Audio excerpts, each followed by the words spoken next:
Well, hello everyone. It is... What time is it, Boots? It's the middle of the night. Well, for you, it's like 3 in the morning or something. Yeah, it's pretty insane. So, cool news. Last time this happened. Basically, the devs have given us balanced preview again.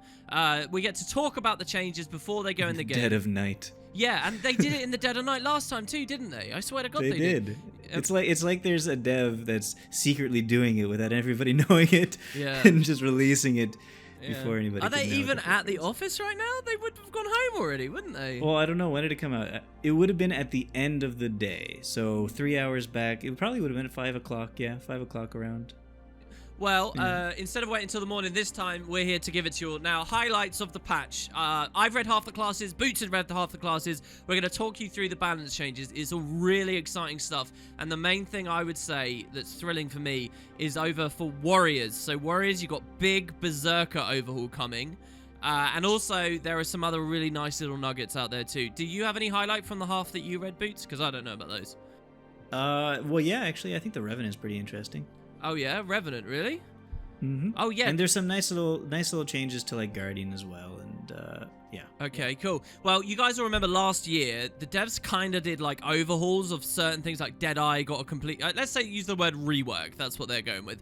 And, like, you had a Deadeye rework and a Mesmer in general rework, and there was another rework. I can't remember it right now. But this feels like the Berserker rework. A lot of stuff's changed, so can't wait to get into it. But they also have general changes and stuff for us here, too, so I guess I'll read it out, Boots, and we'll roll on with it. Okay, sounds good. Quick edit from me here. There was also a lot of healing, salvation, and core rev changes for this release. I think enough to justify using the word rework as well. So, Boots never mentioned it here at the start, but also you guys should be really excited for. So they say, greetings, we have a balance update slated to release next week, so that'll be Tuesday. And wanted to get the release notes to you early so you can theorycraft and discuss, enjoy it. And believe me, we will be. Elite Specializations. First of all, I would just say to everyone as we go into this, ArenaNet themselves haven't really seemed to care that much about the fact Elite Specializations are blatantly stronger than just being a core build. For many years, they don't really seem to have cared. There were some early interviews where they acted like, you know, they try and have core builds be just as good as Elite Specs, but that seemed to go out the window. And for many years now, most of Guild Wars 2's life now, they haven't really been aiming for that. Right, so I would say that is the status quo, and if you complained about that, it was kind of, well, whatever, that's obviously not what they're going for. But now, with this post, they're going to seem to sort of U-turn a little bit, which I think a lot of people will be happy with, right? So, here we go. I think so. Elite Specializations were introduced with Heart of Thorns and have become a regular sight throughout Tyria. These specializations have sometimes come with trade-offs, and sometimes they've been purely beneficial compared to a core specialization, often because they add something on top of everything the profession already does. We believe that Elite Specializations are a more meaningful choice when they have some trade-off, or change some core part of a profession's mechanics. So, to use the example of Necromancer, by choosing an Elite Specialization, you lose access to core Death Shroud abilities. So, like, you don't get Reveal, for example. Right. But you do gain different abilities. This is a clear trade-off, they say. Now, I know a lot of you guys are going to be snarkily thinking, oh, Reaper's obviously so much better. But, you know, the Reveal thing, I think, is a good example there that I'll tack on. Anyway, they say, in the case of Elite Specializations like Druid, Herald, Chrono, Berserker, or Scrapper, this type of trade-off isn't possible, because the specialization just adds a completely new ability. So with this update, we're targeting a few Elite Specializations to receive trade-offs, and we expect to continue doing this in future updates. As for general changes, we've made a few consistency updates to aura naming. Dark auras are in the game, we'll talk about that in a second. We also changed a number of abilities that would destroy missiles, making them block instead. So what do you think, Boots, about this new philosophy of the devs?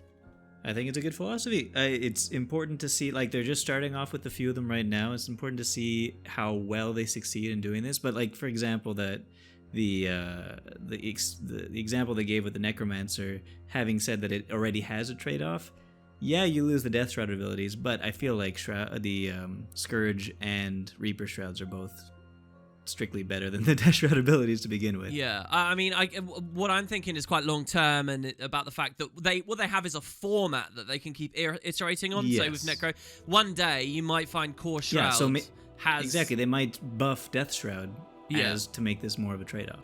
And Death Shroud would have its fringe niche, like, currently its niche is just too niche for Reveal, right?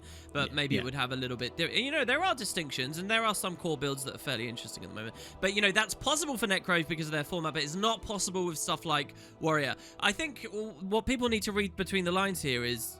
it's positive that they're looking for more parity between core specs and elite ones, but that does essentially mean elite specs are kind of being nerfed in a way here because now they are receiving trade-offs, and I'll come back to that when we look at Ranger.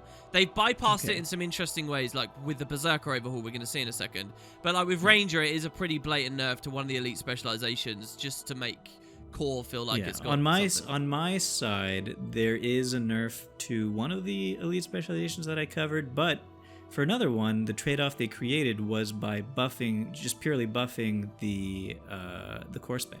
Okay, cool. Well, so they could go that way as well. I mean, power creep is another side of things. Okay, so let's roll on with the general changes. And you did just hear a little bit about something there, guys. Dark Aura. So, if you leap in a dark combo field now, instead of life leeching, which I think is what it added before. Am I right? I think it was life leech.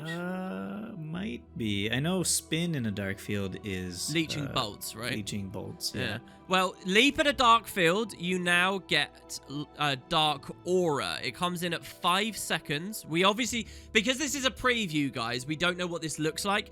We had the same problem last time, but I did a follow-up video showing all the animations and stuff, and we'll do that again. So anyway, dark aura, I guess, it'll look like an aura, but it'll be kind of black and, shadowy. This new effect reduces incoming condition damage by 20% and inflicts 2 seconds of torment when you're struck. 1 second per attacker. So, you got any thoughts on this, Boots? I think it sounds very strong. It does sound good. To me, it's very... I mean, the 1 second... It's a 1 second... Oh, no, 2 seconds of torment. Yeah. Yeah, it sounds very strong. 2 seconds of torment, but on a 1 second ICD. What I quite like about this is the Dark Aura. It beautifully opposes the other most recent aura they added, which was years ago now, but I still remember it as a new thing. The Light Aura, right? Light Aura. Yeah, and that's condition duration? Yes. 10%? Yeah, so how cool is that? Light Aura is condition duration. This one's condition damage. If you have both the light and the dark within you, the yin and the yang, you can be good at anti-Condi, I guess. No, there's actually a hidden point here that says, well, if you have the light and the dark, they cancel each other out. You get the Grey Aura, which means you take extra condition damage. So yeah, that's great. And I was even saying this quite recently. I like the idea of new auras and things. So yeah, let's have it. And obviously, we're going to whisk past this in this video, guys. But you want to think a lot about Necro and some of those classes that do have these dark fields, and where now you're getting extra torment coming out and whatever. Obviously, in the more interesting game types where lots of packets of damage come in. I'm not talking about quite binary PvE engagements. But yeah, then we've got a little bit more for the auras. The Fire Shield is named Fire Aura. Right. Cool. I mean, we're Ellie mains. I've always disliked that inconsistency, right? Yeah, there's a lot of those little things in the game. What this is particularly nice for, Boots, is offhand fire for Ellie on focus. You've got that skill was called Fire Shield that gave you a fire. Now it's Fire Shield. The skill creates Fire Aura, and it works now. It actually now makes it's sense. Fire Aura gives Fire Aura. No. I'm guessing the skill. Fire Shield gives Fire Aura. Yeah. I'm guessing it should be Fire Aura gives Fire Aura. Do you want to read out these next ones as well for the generals? Sure. Yeah, we got Chaos Armor. This effect has been renamed Chaos Aura, just in case you didn't know that Chaos Armor was an aura. Again, it's the same as above, though. I think that's good. Right, consistency. Yeah, exactly. And fixed a bug that prevented this effect from triggering some Elementalist traits. Okay, so you couldn't... I guess some of the traits didn't really work with it. Yeah, you couldn't aura share as a support Ellie. And now you can. Yeah. And I don't think you could heal people if you were a Tempest as well using. So now if you've got an allied Chaos Storm and you drop a Blast Net, you get extra like a lot of fun. Yeah, it is actually kind of nice. I like it. And then we got skills that destroy missiles will now block missiles instead. This change affects the following skills: the Swirling Winds from Elementalist, the Launch Wall from Engineer, Deflecting Shot, Refraction, Sanctuary, Shield of the Avenger, and Zealots Defense from Guardian. Phantasmal Warden, Corrosive Poison Cloud, Inspiring Reinforcement from Revenant, Thief's Cover, Smokescreen, and Concealed Defeat for Thief, and Winds of Disenchantment for Warrior. All right, so there you go. That's your general changes. I think Dark Aura is probably the real showstopper there. Moving on, let's check out Ellie. So we both have already read Ellie, but do you want to read it out and we'll sort of just riff on it?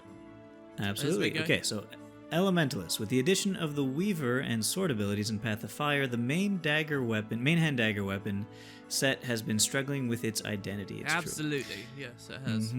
It's just been a worse sword. The Weaver's sword is intended to be single target, high DPS weapon that relies on direct hits to deal damage. But am I wrong in saying that the Weaver's sword auto attacks hit 3 targets? Yeah, I think they do cleave 3, a lot of them, yeah. Okay.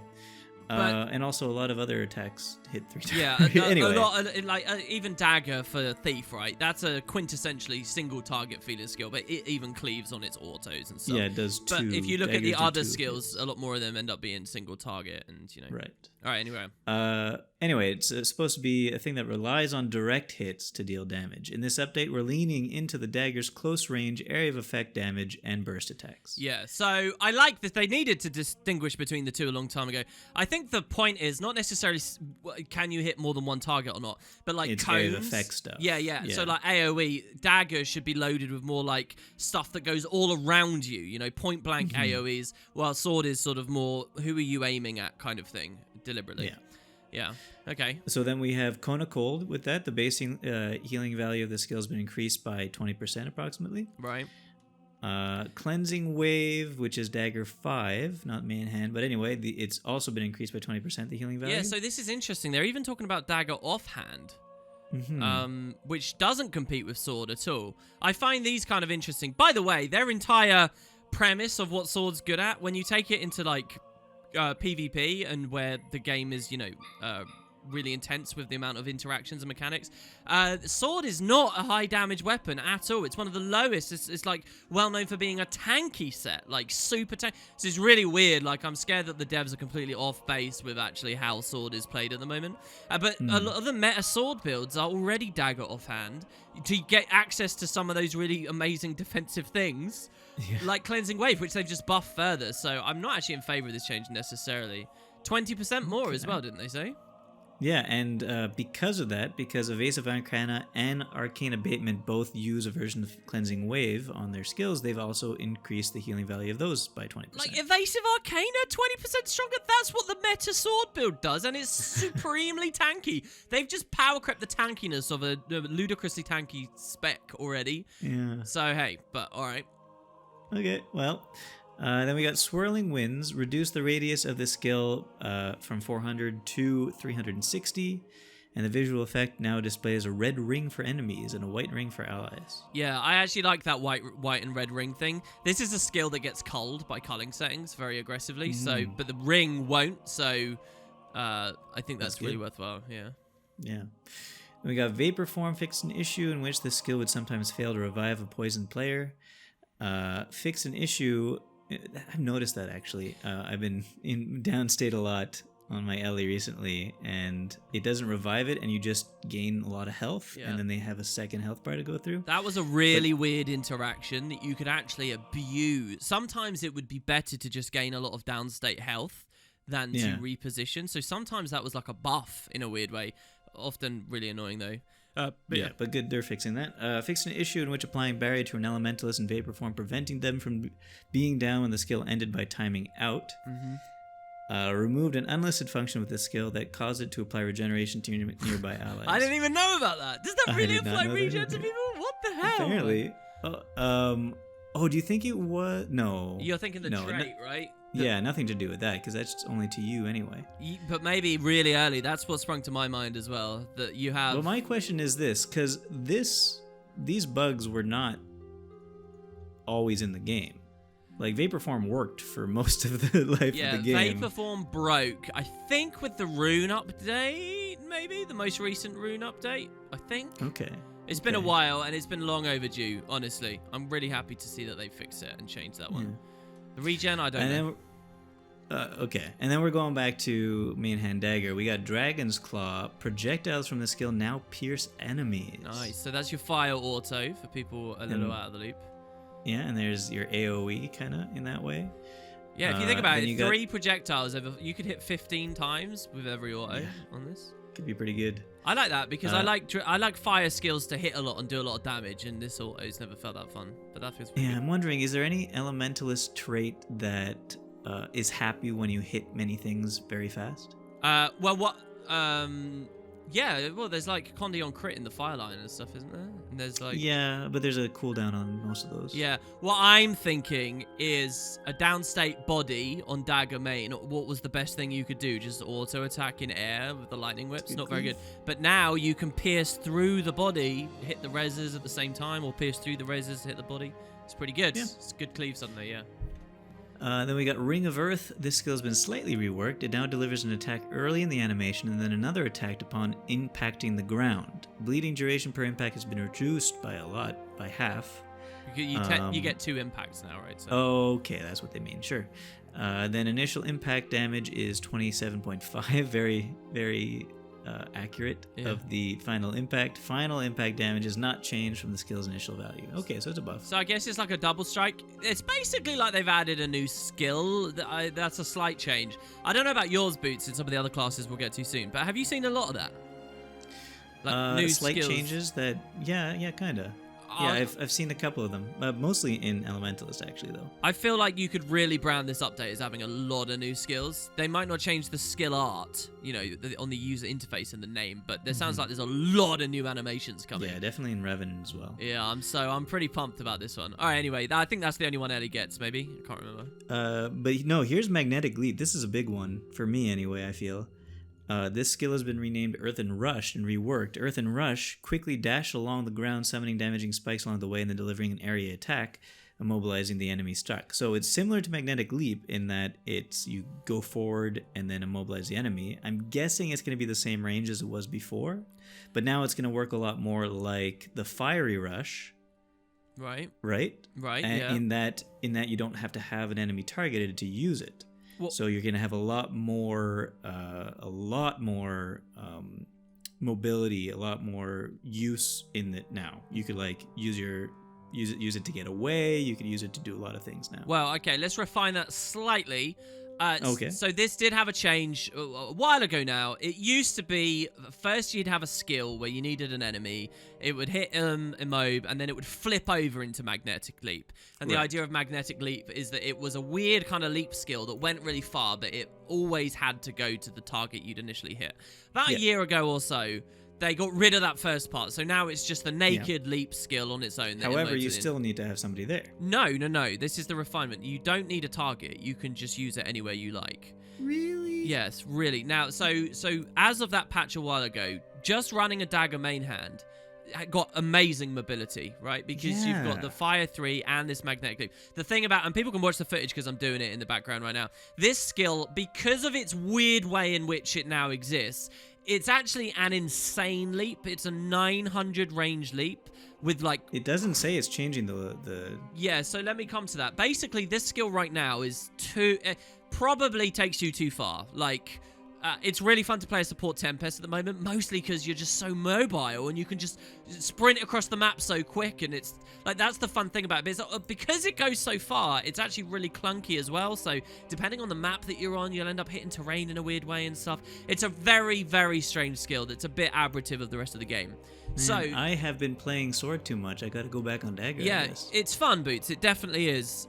But here's all the thing. Because it's so aberrative, it doesn't surprise me that today this update is going to change this skill. And you think it's going to be a lower range. And thus, yeah, maybe the range is the same, but maybe because of the way it animates, it will fundamentally different. This one is a leap right now, right, Boots? So you can use it to cross over gaps and stuff. Now, your Fiery Rush comment there was beautiful, because if this becomes instead like Fiery Rush, instead you're running along the ground. It's not a leap anymore, and that does fundamentally change, the speed of how it moves and all kinds of different elements of how it actually feels to use to move around. Probably making it Maybe it's no longer going to be a leap. Maybe it's only going to be just like Fiery Rush, not a leap at all. Exactly. So maybe the distance is still intact, but its applications and mobility will be more refined and stuff, and I'm pretty sure that's why they're doing that. But yeah, Dragon, and then just talking about the actual effect itself, which is the main thing people would think about, that sounds like multiple immobes, dude. That sounds like if someone follows you through, it's like you're dropping glue bombs behind you as you run, or like we see some PvE monsters do, right? Where they just go immobe behind them. Yeah, but here's my question, though. So it doesn't say you need an enemy targeted. It just says that you're quickly dashing along the ground and then delivering an area attack. Is it a set distance no matter what, and you'll go through your enemies if you're doing that? Like, you might end up behind them? Yeah, it's a good question. I wonder, because there's that whole detargeting thing, right? Mm-hmm. I imagine if this has the old Fiery Rush interaction completely intact, except obviously it's not damaged, but it means you'll be able to stack like 20 seconds of immob on someone or something because you get all the packets. No. I think the area attack is the immobilizing attack. Oh, okay. Oh, it's not immob as you run along then, no? I think it's damaging spikes along the way, and then the area attack is. Oh, there we go. New Fiery Rush, everyone. So, yeah, as long as they know about the bug where you blink in the middle of it and they get rid of that before it is added. But yeah, that's a big change. You're right. That's another one. What else they got for us? We got Lightning Whip, reduce the range of the skill. Sure. Lightning Touch, this skill has been reworked and renamed Convergence, which is, after a 1-second delay, lightning strikes the Elementalist, dealing damage and weakening foes in a 240 radius, while granting an Elementalist Fury for each foe struck. So wait a second, it says lightning strikes the Elementalist. Does that mean that you get damaged? I doubt it damages us. It's probably just the animation though, right? We're like a weird lightning conduit kind of thing. I think this is good because there's a lot of skill 2s from vanilla that just feel a bit weak these days. I think of like the Elixir Gun skill 2 or the Flamethrower skill 2. This is a skill 2 that feels a bit weak-ish. I'm not saying it has no application, but I'm not surprised they reworked that. Also, the less range on Lightning Whip, I think that makes sense, right? That was such a crazy long range on that auto attack in the past, right? Yeah. So yeah. Invoke Lightning, Glyph of Storms, both don't ignore the disabled camera shake anymore. Nice, thank you, I guess. Good. And then Imbued Melodies, this trait now uses Lesser Sand Squall instead of Sand Squall. All right, okay. Sure. So I don't think that's too major, is it? No. They've renamed it so that they might nerf it later, but not actually change the effect, I guess. I guess so, yeah. All right. Well, so there you go. That's Elementalist. Is it enough for Dagger? I'm just going to say, from a PvP perspective, obviously for PvE, this is fun, and, it's nice to have a little bit more on the Dagger and stuff. But I genuinely don't think they've done anything to have... Well, maybe. It depends on the fire autos. Possibly. Maybe there's a little something more for Dagger, but at the same time, buffing the sword build in what it's so good at, defense. I mean, you're not going to unseat the king by giving another jewel in his crown, Yep. So, yeah. All right, well, there you go. So, we're going to split in half now. Do you want to go first, or do I want to go first? No, you go ahead. Let's go straight down the list and go engineer next. I think that's if I go first, I want to do the warrior stuff early. Oh, because it's interesting. All right, amazing. Go for it. All right, so we're going to do warrior. All right, let me log in on my warrior. Just to be clear, I'm not really sure how a lot of this is going to affect raiding meta and whatnot. I guess people are still running condition damage Berserkers over there. But I have a very good sense of Berserker for PvP. And I'm really, really, really excited about how this will go. It's actually been quite a low down elite specialization for PvP, if not the worst, maybe. I mean, seriously, how many are there, Boots? 27? Or is it 18? You mean elites? Well, no, if you consider core variants as well, you kind of got a pool of them. Right, so anyway, Warrior Berserker is pretty low, guys, for a lot of its variants, and I hate that, and that's very sad to me. So let's see what they've got. Right. Let me scroll into the section. I was at Rev, not Warrior. Here we go. In this update, the Warrior's Berserker Elite Specialization is seeing a drastic overhaul. Ooh, look at that.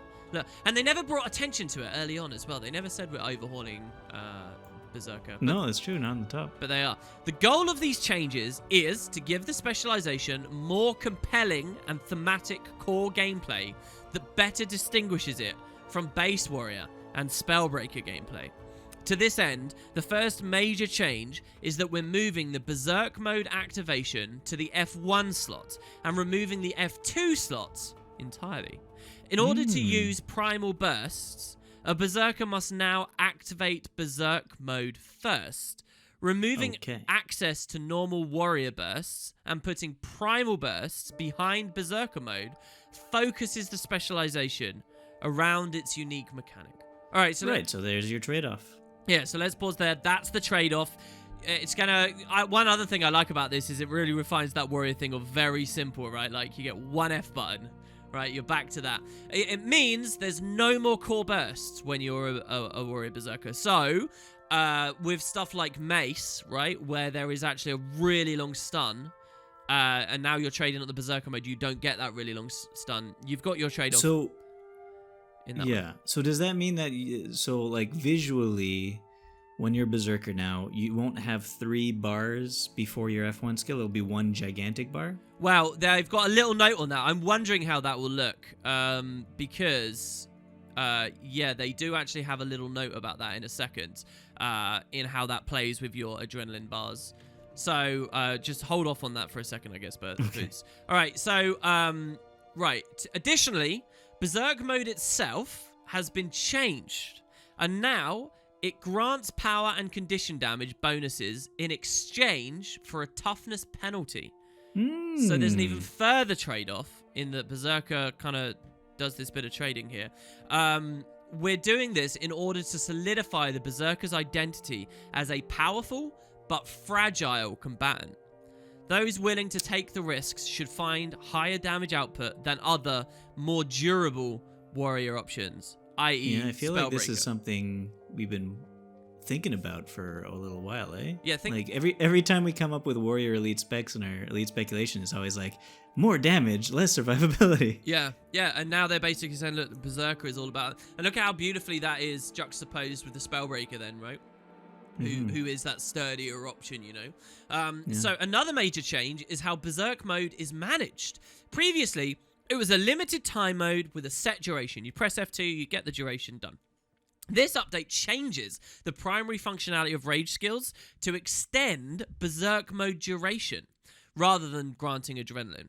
So, translation for all you guys who don't know Berserker very well, we're talking about the Berserker's utility skills, right? Currently, Sundering Leap and Wild Blow and Shattering Blow and Outrage, they all give you adrenaline, but that aspect of them is rarely the priority thing you're thinking about. Now, instead of it being about them giving you adrenaline, they just keep you in Berserk longer, and I love that idea of Berserker actually being a dynamic length thing based on those skills.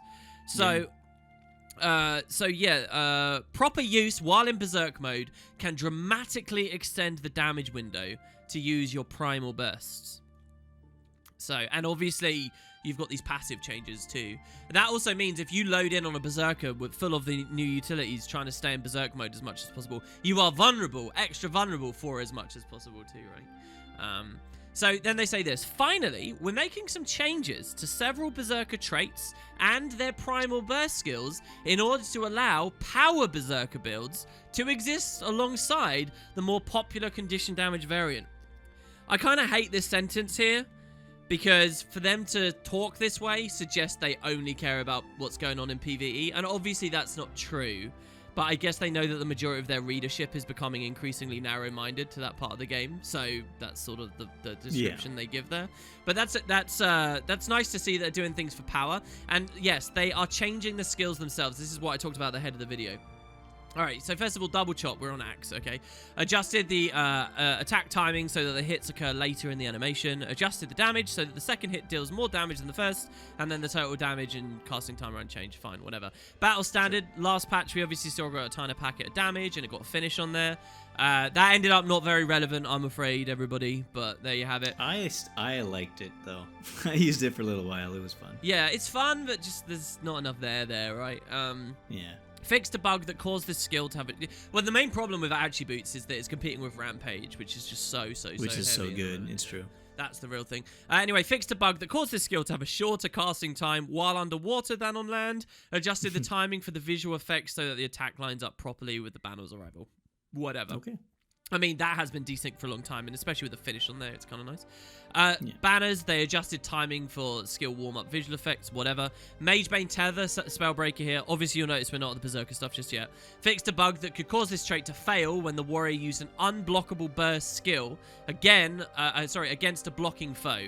So, if you use Signet of Might, and then you use a burst against someone blocking, you wouldn't Magebane Tether them. Amazing. So, I mean, just the crazy little interactions they've managed to identify and fix there. They also fixed a bug that caused the trait to fail if the warrior was airborne. Now, that I find interesting, Boots, because a lot of traits and a lot of stuff disables while you're airborne. And it's actually kind of an interesting part of the game, knowing that people are vulnerable while in the air as they do a jump or something, you know? Even if only for the fact that they're probably not dodging while they're doing that. Right. But they refined that out. I would like that to be a mechanic they kind of expand upon rather than remove, but whatever.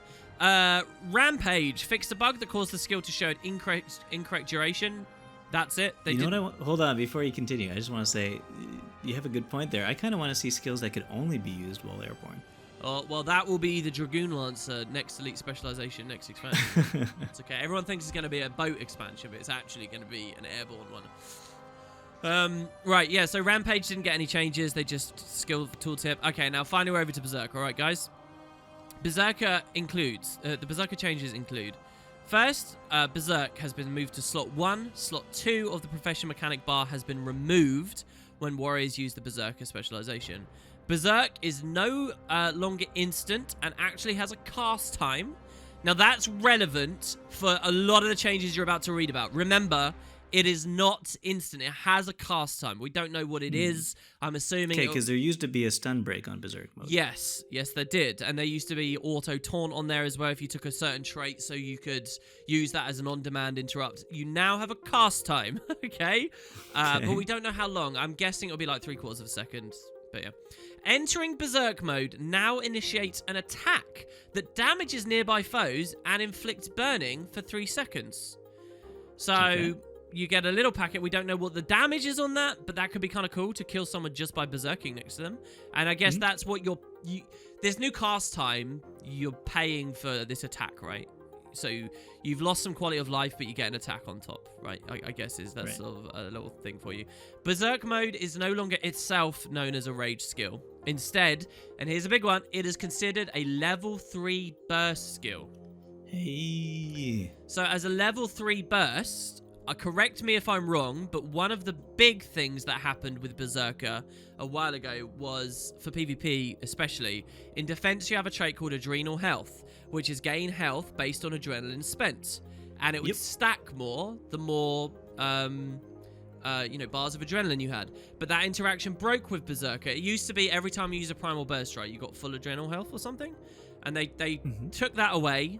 I wasn't really a warrior player at this point. Put it down to 1, yeah. And people have been stinging, and if you speak to anyone who plays a lot of warrior, they've been upset about this for years. That should be coming back now, the adrenal health thing. And also, obviously, for you damage-minded players, in strength you've got Berserker's power to increase your damage, and more based on the adrenaline stage. Well, this counts as adrenaline stage 3, so you can get max value out of Berserker's power now on a Berserker build as well. Yeah, that's good. I know when the change first happened, a lot of people were complaining about it. It wasn't the biggest deal for certain game modes, but yeah, it does, it reduces the effectiveness overall.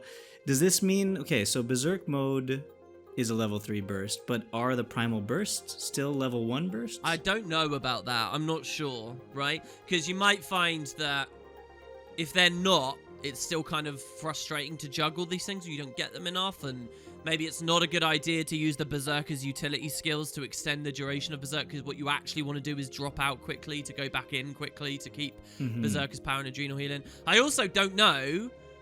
no, I do know. While you're in Berserk, it's not going to be cooling down underneath, is it? That's not going to be a thing, right? I mean, that would be kind of amazing, right? That would be pretty good, but probably not. Yeah. Well, so anyway, that's a big thing right there, guys, that it's considered level 3 bursts. Pretty happy with that. Next, Primal Bursts. They've removed some visual warm-up effects from these skills that could obscure the character, okay? And then we get many of them listed out, and listen to these. Ready? I'm ready. Decapitate. Axe Primal Burst. My favorite of the Primal Bursts, mostly because of Guild Wars 1. Already was kind of a fun skill just because it had an extra sneaky packet of damage you could do if someone was like down a slope or you hit them at the right time. Listen to this. The skill has been reworked. Don't worry, guys, because it wasn't that good before. It is now a long-ranged melee attack that does not leap. It only hits one target. But this skill instantly recharges if it hits, and it can be affected by quickness and slow. Wait. What do you mean? Wait. The skill instantly recharges if it hits? Yes, if it hits, it instantly comes back. So if you combo that with the trait in Discipline, Burst Mastery, which gives you all your adrenaline back. And if you have like Berserker stance going on. You don't even need that. You just Burst Mastery, it will recharge. Burst. No. It'll only give you back 33%. No, it gives you, when you're in Berserk mode, it gives you the whole burst back. That's the combo at the moment. It says 33%, but when you're in Berserk, because there's only one bar you're playing with, unless this all changes post-patch. It probably all changes, I'm guessing. No, it's not going to change. It's going to be an amazing combo boots where you can just keep spamming Decapitate as long as you're landing. But the quickness interaction is really important. So if people don't know about this, basically how it works at the moment is because it's like a movement ability, and movement abilities were all changed so that they do not interact with quickness and cripple and slow and all that kind of stuff now. It meant you couldn't speed up your eviscerates or your decapitates anymore. But now you can speed it up. So how is it still going to be the same amount of damage? Because this sounds very, very strong. I don't know. It says it's been reworked completely. So obviously, I hope that they've got it to a balanced place. I just want to, as soon as this patch hits, I just want to go straight to a raid golem and have fun. Because this sounds have fun at a golem. What world are you on? Okay, sorry. Go straight into a raid and pug it, and then everybody's gonna be like, "What are you doing?" Yeah. So the other thing about this is that it's described as a long range attack. Yeah, melee long attack? range. So I'm guessing. Imagine if it was 1200. What does that mean though? What are we? Is it like a throw axe kind of skill then? Yeah, that's my guess. It's going to be kind of like Axe 3, only... Dude, it's like a burst version of Axe 2. So I don't know what to expect from it. I'm just excited, not necessarily because of overpowered stuff, obviously, right? Like, it's pretty stupid for us to sit here and say everything they add is going to be overpowered. But I just like that it's very distinct and different from where it was before. I really like the idea of Decapitate and having a really strong burst on Axe main hand. So there you have it. Right? Yeah. Anyway, that's just the first. Next, Arc Divider. So this is your Greatsword Primal Burst. Yeah. So the Greatsword one has been reworked. It's no longer dealing bonus damage to low health targets. Instead, it spins and strikes 3 times, each strike increasing your radius. Okay, things I want to know.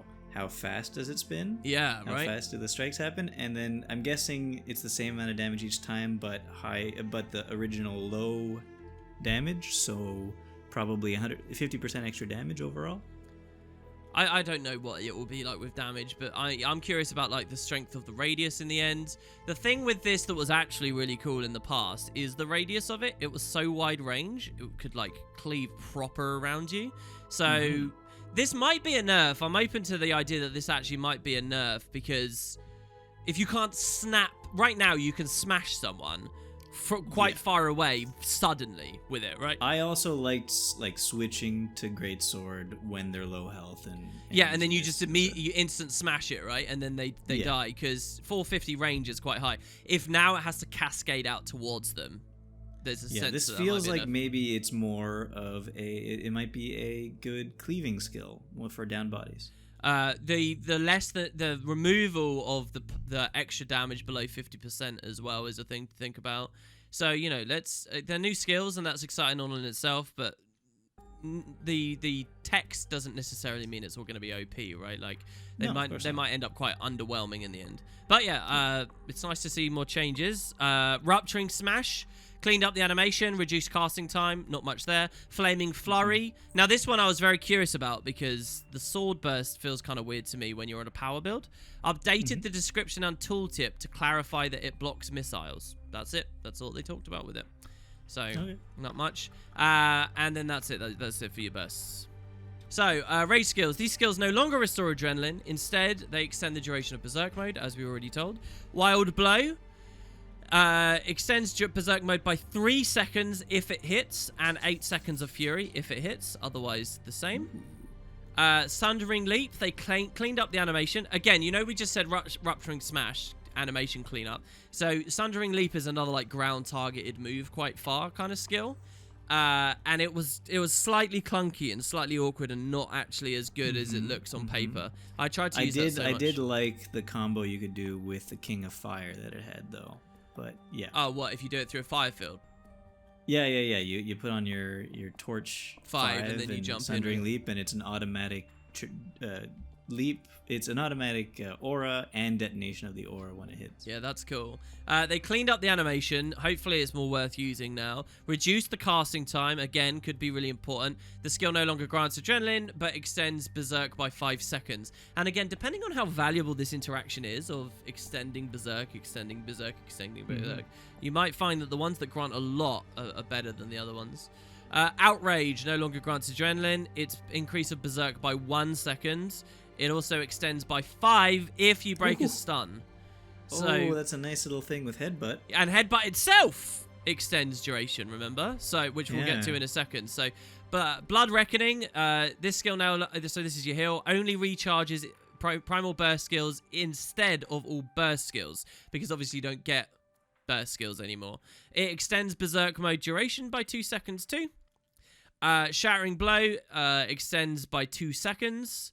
Headbutt extends by 2 seconds. So, yeah, that's all of those. Okay. Then Well, I mean, first of all, this could be really good. It could be okay. But I really like the flavor of it right now. Like, it really feels like it should have been this way the whole time. Yeah, the duration extending just feels good, right? Like a good, clean sort of... You're going around hitting people with your head and you're extending your rage. You feel like a real, like, barbarian now. Yeah, it does work. It definitely does work. So, yeah, I'm pretty happy with that. Then we got traits. So I'm a bit disappointed with traits, okay? Because for me, I wanted King of Fires to have some kind of update. King of Fire's tooltip text has always suggested there should be flat damage on there, and there's not. If they put flat damage on there, it would create a really cool combo with Tempests. Where they share the new Fire Aura stuff. There is no King of Fires. I feel like they're doing it to spite me because I've been so public about this for so long. God damn it. No King of Fires, but there are lots of other lovely trait changes. So let's see here. Dead or Alive. This is the one that heals you while you're in the mode. It now also gives you 10% additional incoming healing. That's all they changed. But it's also more important because Dead or Alive is you gain a lot of health and negate a killing blow. Yeah. If you are in Berserk mode when it happens. Yeah. And with this whole you're in it thing more. About trying to stay in Berserk mode as long as possible is better. Yeah, perfect. That's exactly what I was going to say. To anyone disappointed Dead or Alive doesn't look like it got enough, you have to remember that the rest of the economy of Berserker has changed here. And now it may be really good because who knows how long. I mean, we could even, in theory, crunch the numbers now, right? You're going to be in Berserk a lot more, so it might proc and be valuable to you a lot more. Also, I guess it plays off of itself. The healing when you die probably gets buffed by the... Probably, yeah. 10% thing. All right, next you got Bloody Roar. So this was the one... that when you berserked, you taunted someone. That no longer happens. But you know, it's not. It's already not an instant activation thing anymore. So, and also, it would have been nerfed if that was the case anyway. Yeah. So yeah. Oh, go on. Oh, because you would be hopefully going into Berserk mode less often because you would be in Berserk mode. Oh yeah, there you go. Yeah, I hadn't even thought of that, but you're right. But then here you go. Check it out. They've increased the bonus damage from 10 to 20, so a double there. For PvE, that's really good. Every time you see just a flat % bump, that's obviously excellent for raids. That's excellent for your golem practice, whatever you want to do, right? That's the main thing you care about when you look at patch notes, and a 10% one is nothing to be ignored. So yeah, increased bonus damage. Next, you got Eternal Champion, and this was the Grandmaster that meant whenever you stun broke, you got might, but then you also got might when you entered Berserk, and you also got stab when you entered Berserk. It was that kind of thing.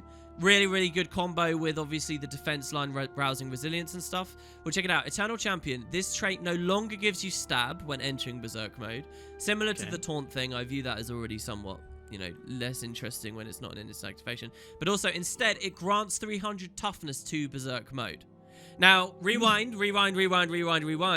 As a core thing, Berserkers have less toughness in Berserk mode now. So what this Grandmaster is doing is basically removing that trade-off and putting you back to regular. We haven't seen them say you get reduced toughness though yet, have we? Yes, we have. Up at the top, Berserk No, mode. we've seen it say it, but we haven't had them quantify it yet. Yeah, we don't have a number. You're right. We don't have a number. So I'm assuming it's going to be 300 in both ways. But if it's that would make sense to me. But if it's not, this might be slightly more toughness, whatever. But yeah, Eternal Champion, you're really doing for the might on stun breaks and all that kind of element. But also that preserves that sense that rousing resilience synergy and stuff, you don't have it's still that idea that you're not a totally glassy Berserker. It's your flavor for that. Next though, you get Savage Instinct. Now this is my favorite trait. This one's amazing. First, let's remember Savage Instinct is in the first line. A quick edit here. When I said first line, I mean like the first vertical line, the first decision you get to make. It's actually on the bottom row, but yeah. And is pretty easy to pick up, okay? This trait no longer removes conditions. It used to be like stun break and remove conditions when you enter Berserk. It's that Condi Cleanse bit isn't there anymore. It was overrated, I think, anyway, just in terms of usually you don't have that on demand for Condi Cleanse. It's like an accidental nice thing because you rely so much on berserking at the right moment. Anyway, that's a whole discussion. I'll have to talk about that. But Savage Instinct no longer removes conditions. It's not a big deal, guys. Instead, it gives 100% damage resistance for 1 second when activating Berserk mode, in addition to the stun break, which is still there. Okay. So you're invulnerable when you go into Berserk now, and that I think is really good because you can't be counter-pressured for that little time. Obviously, the second you go into Berserk, you've got your Primal Burst ready to go and stuff. I really like it. It's just so easy to pick that thing up, guys. So, but hold on, it's in addition to breaking stuns. So the entering Berserk mode still breaks stuns, even though it has a cast time. Yeah, there are some skills like that. Yeah, there are. Like what's it called? Stomp. Of course, they usually give you one stab to cover the cast time of the skill that you just did.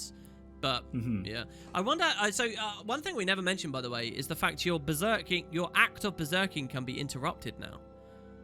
Yeah. So that's a huge, really fun counterplay that's available against berserkers. Even if we assume we're going to go into a world where they're ludicrously power crept, which we shouldn't assume. But even if we assume that... Hold on a second. This 100% damage resistance, it's when activating Berserk mode. Does that mean that that's the full duration of the activation of Berserk mode? Oh, what you're suggesting? I hope not. That's just covering the cast. Is it after you've activated Berserk mode, or is it... That's a good point, because if it overlaps, you're not really getting anything out of it, right? Except that you could for sure activate Berserk mode because you're getting invulnerability while trying to do it, except if you get stunned. Stunned.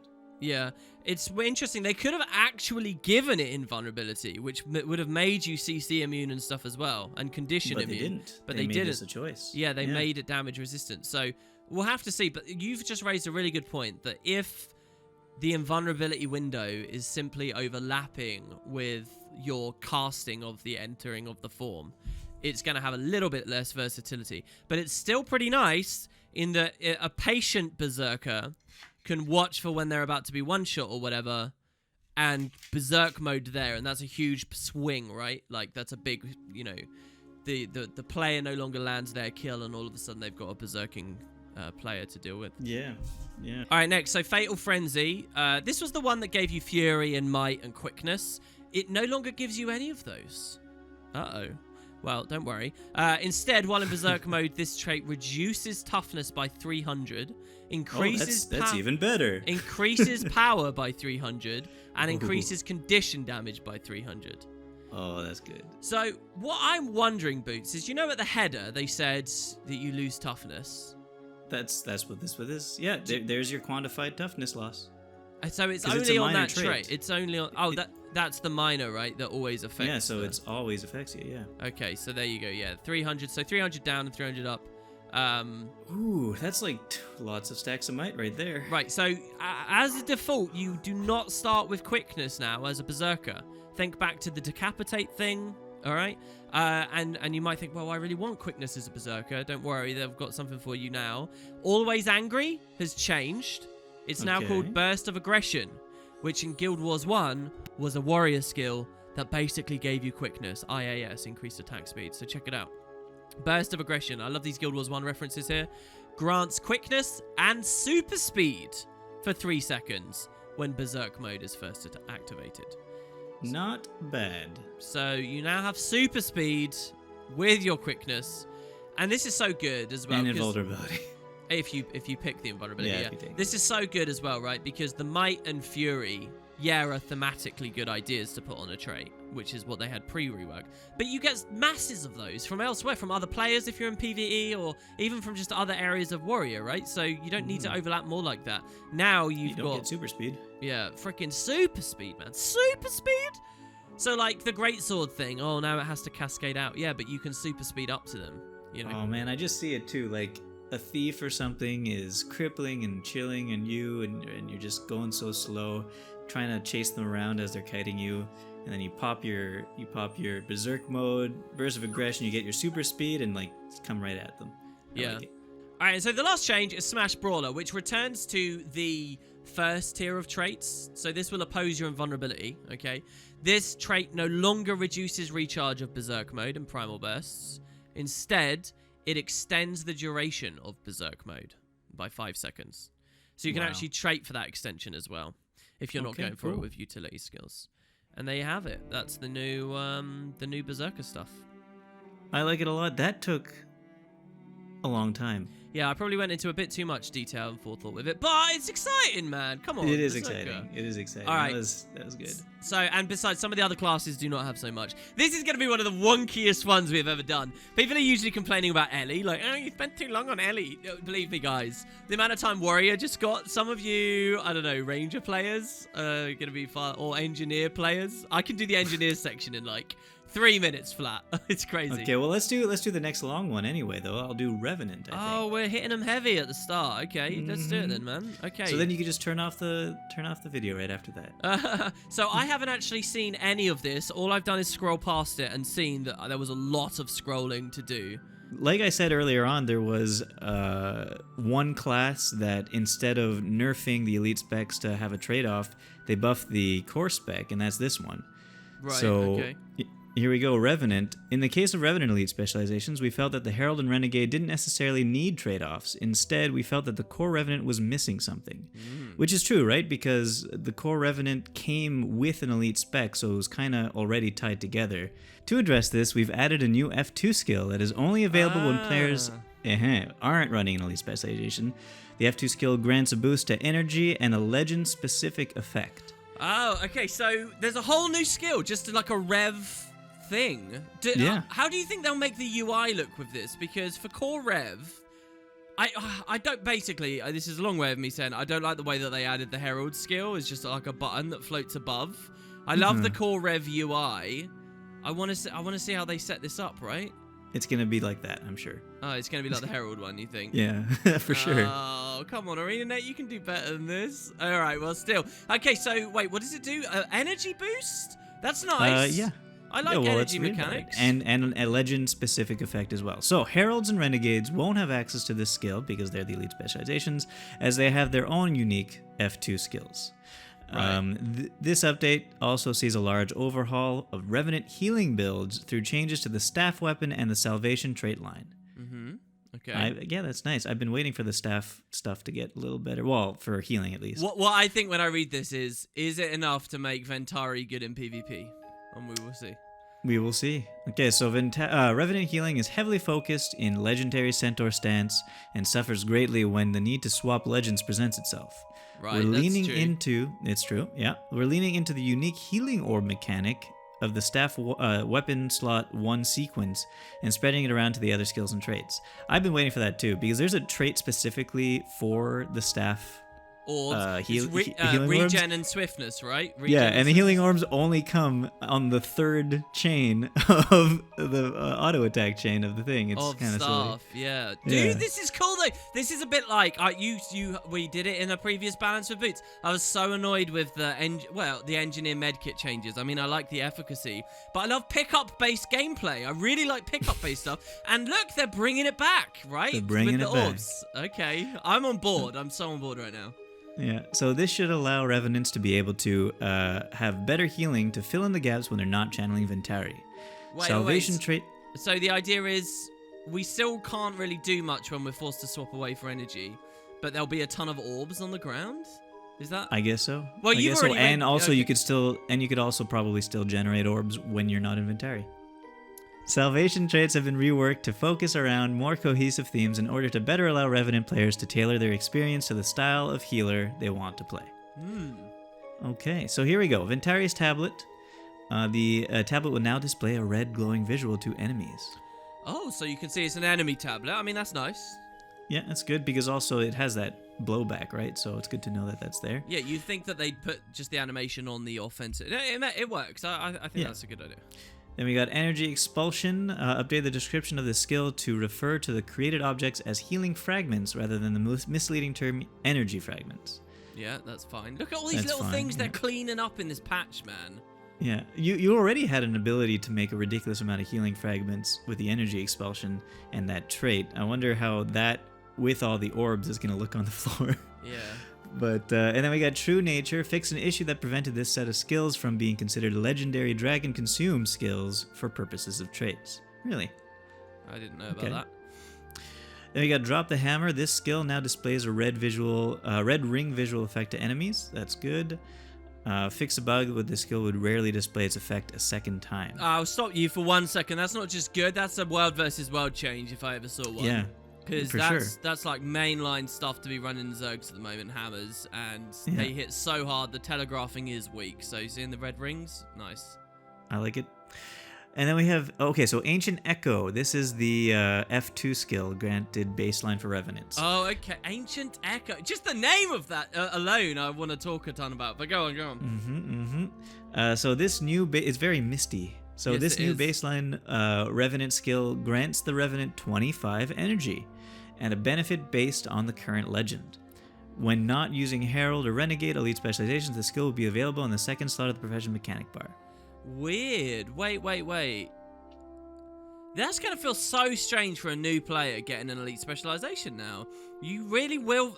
You're going to feel blatantly like weaker in a major way just because. Well, no, you'll get a different F2. Yeah, but the 25 energy being lost, is nice. I mean. Is nice. It's interesting. So the... Because don't think of this as a bonus. You just said it's nice and blah, blah, blah. That will not be the perspective of the game for years to come now. The 25 energy is not a bonus. It is the baseline. That is how people will eventually come to view it. And that... Right. So the perspective on it is just going to be interesting to see, I think.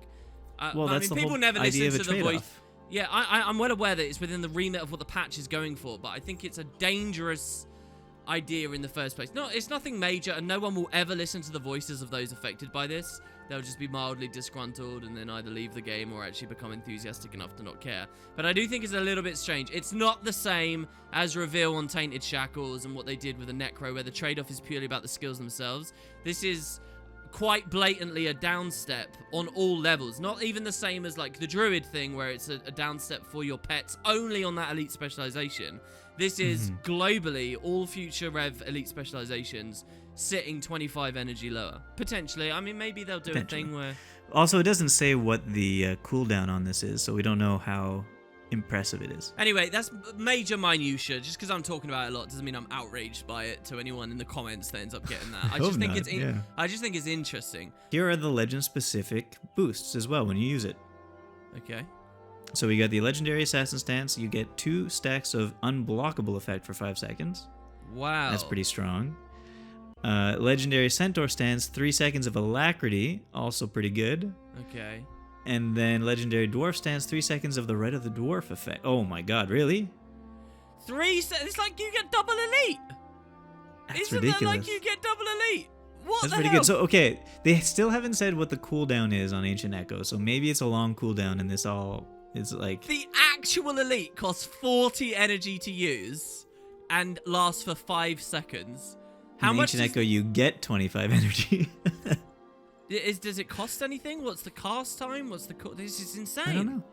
Dude, And then that's such Legendary a dwarf. Demon stack is 3 seconds of resistance. You know what that is then? A core Rev healer swaps into Jarlis on the offset and can just chain these rites of the Great Dwarf in the meantime, 8 you know? seconds, So yeah. you're on a really defensive step for all your allies, remember? Wait.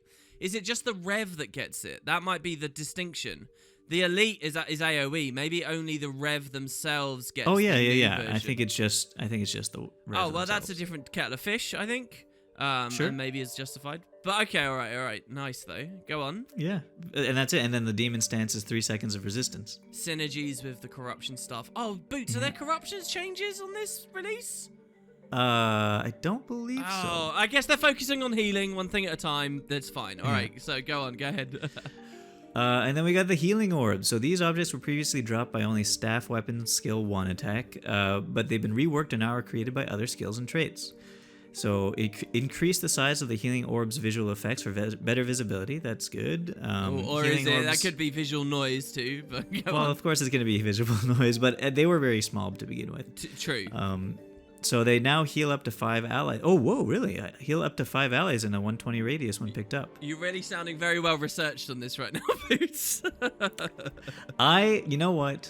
I like to sound surprised for the listener so that they get the same, the same visceral see. experiences. Even if you did miss a fact, what the commenters will be missing out on is the fact that I sit there pressuring you to read faster so we can go. Yeah. And I'm done already. Let's go, Boots. All right, so sorry, keep going. That's cool though. So it's AoE. AoE 5 allies, but in a 120 radius, so it's not the hugest radius. Well, but hold on. Doesn't this change the flow of the idea? What I can now do is pick up the orbs for my friends. Like, they're too inept and they don't have as long as they're right next to you. Yeah, yes. they don't have the awareness to step left slightly, so I can do it for 120 them. is basically melee range. Okay.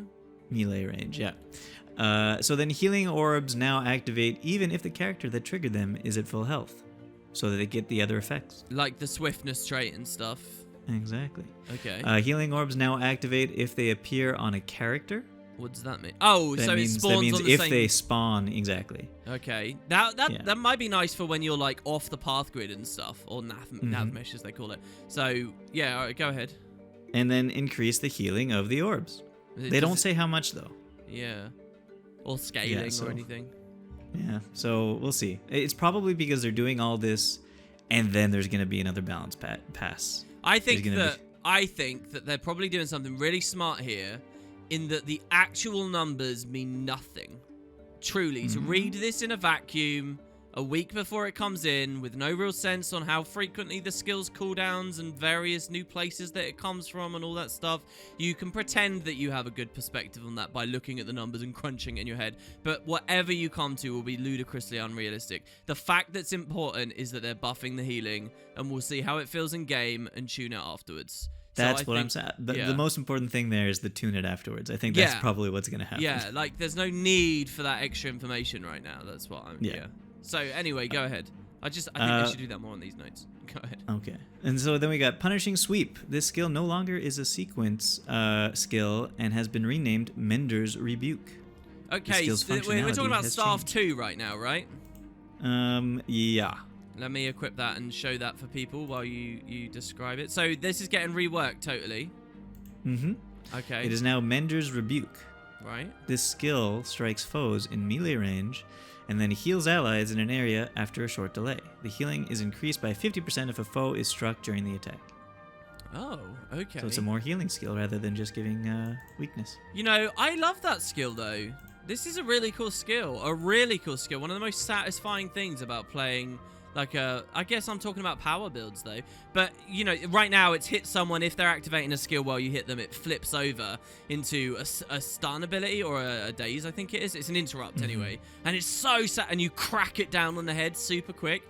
Honestly, so much rev stuff is so amazingly designed. Staff has just got so many different things on it all at once. I love the skill as it currently is. It looks like staff is getting a little changed towards more healing than punishing attacks. Yeah, and I'm not sure I like that too much. I'm going to miss Debilitating Slam, and I think a lot of revs out there are going to agree with me on that. Maybe. But okay, then we got Warding Rift. Right. Clarify the description to specify that this skill blocks incoming attacks rather than... blocks incoming attacks, period. Instead of shooting projectiles, the skill now blinds foes in front of the Revenant when it ends. Increase the number of targets from 3 to 5, and increase the damage by 100%. See, this is weird as well. I like those little projectiles and stuff. The thing is, Staff has so much playmaking potential, and the little projectiles of blind that come off was so nice. Instead of the projectiles creating blinds all around you, it's now it more... blinds in an area at the end of the attack. And in front of you. Yeah, up to 5 targets in front of you. I mean, maybe that's a positive change, actually. It's a more directed, less sort of RNG kind of thing going on there. Less fire and forget, which is what the current blind application feels a bit like. Increase the number of targets from 3 to 5, though. Oh, and damage went up. Weird change on that. But maybe good. And then we got Renewing Wave. When this skill removes a condition, it now creates a healing orb on the target, or near the target. So this is our first example of a new orb, isn't it? That is. Okay. Yeah, and so that's staff 4, and it heals you, but also puts a healing orb. So that's 2 condies, isn't it? When it removes a condition. Yeah, no, so you cast Renewing Wave. So if I double cleanse, so if I double cleanse myself and 4 allies around me, do I create 10 orbs all at once? Is that the idea? I think so. That's cool. I like that. It's kind of better healing when you're in Condi intense environments. Yeah, when it's used properly. Yeah, and all the orbs are AoE now, so you can just sort of pick them all up really quickly and get value out of them really quickly in an AoE. And I wonder if each one is like 500 healing, and you create 10 orbs because you do a nice thing in a Zerg or something, and then 10. So yeah, that's a lot of healing, especially if it's all AoE and you're all clustered together. Yeah, if it's AoE and there's a lot of Condi on everyone, you get that and pick them up. That's so nice. Yeah. And then we got Ventari's Will. So this was the Ventari tablet Fantastic Heal that they had for a while. Actually, no, the Ventari's Will is just moving the tablet. Moving it around. Which is still pretty strong, but it says reduced the base healing by approximately 25% and reduced healing power scaling by 18%. I guess this is to kind of reduce Ventari tablet healing because so much healing is being added to the orbs. Right, and they don't want it to necessarily be about the actual... Just the tablet. Yeah, okay. Yeah. All right. And then salvation traits have been... specifically moving the tablet is what I mean, right? Right. Salvation traits have been reworked and repositioned within the specialization. A new structure is as follows. Oh my god, what? So Salvation's just totally changed. Oh my lord. Yeah. So I think some of the traits that... I think the trait that said when you use a Ventari healing skill, you drop a healing fragment, I think that might be gone. I can't find it here. Okay. So here we go. Minor traits. Healer's Gift. This new trait causes a healing orb to be created at your location when you finish a dodge roll. Good. Right. Okay. Oh, at your location, so it'll happen right away. You'll get that heal right away. Feels very guardian-y. Very guardian-y, but it's like a probably less good than guardian. It says near your guardian, near your location. Oh, near your location. Oh, so you might have to move to it. Yeah, okay. Exactly. Yeah, I guess it will splat around somewhere near you. Okay. Then Life Attunement. This new trait grants 120 healing power and converts 7% of healing power to concentration. The concentration is interesting. That's good. Then Serene Rejuvenation is unchanged. This one was increased healing to allies, and Natural Harmony also applies Alacrity. Right. Yeah. Oh yeah, I've always felt like that's a really interesting minor that I'd love to see on some other classes. Like a minor on a line that fundamentally changes a skill. Or largely changes a skill, right? Like, isn't that really interesting? And we just don't see that anywhere else. Yeah, it's true. So they're keeping that as well. Okay. And because it's an outlier, I would think maybe it's going to go away with an update like this. But instead, they're standing their ground with it, and I think that's cool. All right, go on. Yeah.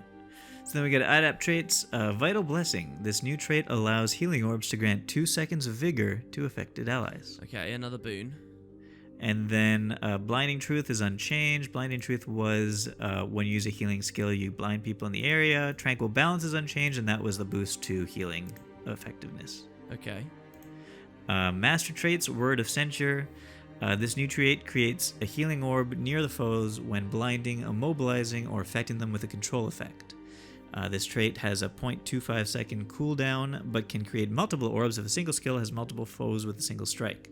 So, for example, okay, well, first of all, Vital Blessing used to be the adept trait Vital Blessing that got changed used to be you gain regeneration in an area around your tablet. Right.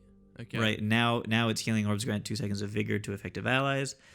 But with this Word of Censure, if you're doing the blinding truths, blinding foes near the heal skill, Word of Censure says when you blind a foe, you create heal orbs. So you're still getting, if you take that trait mixed with this trait, you're blinding foes whenever you move your tablet, still getting all that healing that you wanted. That's cool. Also, what I'm thinking is, look, it's blind, which you just mentioned the synergy, immob, which we have other synergies, but can affect them with control effect. So obviously you're going to be thinking about explaining the tablet. But yeah, staff, we already saw how they've tried to align staff a little bit more with salvation.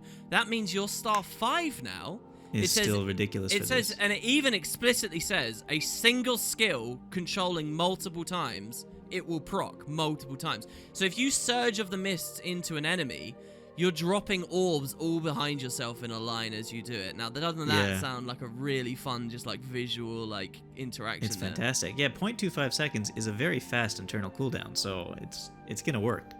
Oh, sorry, it has an ICD. Did I? Oh, we didn't. It does, but it's 0.25 seconds. No, we did. Oh, okay. It has a 0.25 second internal cooldown and can create multiple orbs if a single strike hits multiple foes. But you're right. So, you know that you can still get 4 a second, so you'll get like 4 out of the staff line probably. At least, yeah. And if you're hitting multiple foes with it, more than that. I guess that's just to stop it scaling completely ludicrously, because imagine doing Surge of the Mist on 5 foes at once. You wouldn't want to spam the servers and whatever with, you know, billions of 40 orbs coming out behind. Yeah, you'd only get 20 orbs instead of 60 orbs at least. Yeah, so, yeah. All right, that's nice though. I like the names of these new traits as well. Feel very Guild Wars 1-y again, as we saw with the Berserker stuff. What's this next one? And then we get Resilient Spirit. This trait causes the Revenant to gain barrier every 3 seconds while in combat based on the number of boons they have, up to a maximum of 5 boons. Well, okay, the Herald synergies are going to be kind of crazy there. There's some synergy there. You got the new Vigor as well, easily accessible within Salvation. Exactly. I guess also, if you think about Invocation and stuff, it gives you boons on swap. Like, Retail, I guess, is Carla, so this wouldn't really matter. Well, you could, I guess, do it with Carla. But I was thinking, like, Jarlis, like, you've got Stab and Resist, and, not Resist, Retail and stuff, lots of applications of that. That could be nice. You just hit that 5. Yeah, you're very likely, Revenants have a lot of access to boons. They're very likely going to get full use of this. They don't say how big the barrier is, but we'll find out eventually. Hopefully it's okay. This is a trait that I think would work really well in a Grandmaster slot, so it can have the numbers to make it a really interesting sort of interaction. As a Master trait, the numbers might not be interesting enough, good enough to make it feel really, really as fun as it looks on paper. You know? It's also interesting that it is a personal buff rather than a buff for allies. Yes, in Salvation. This looks like a Retribution trait, doesn't it? Exactly, that's what I'm thinking.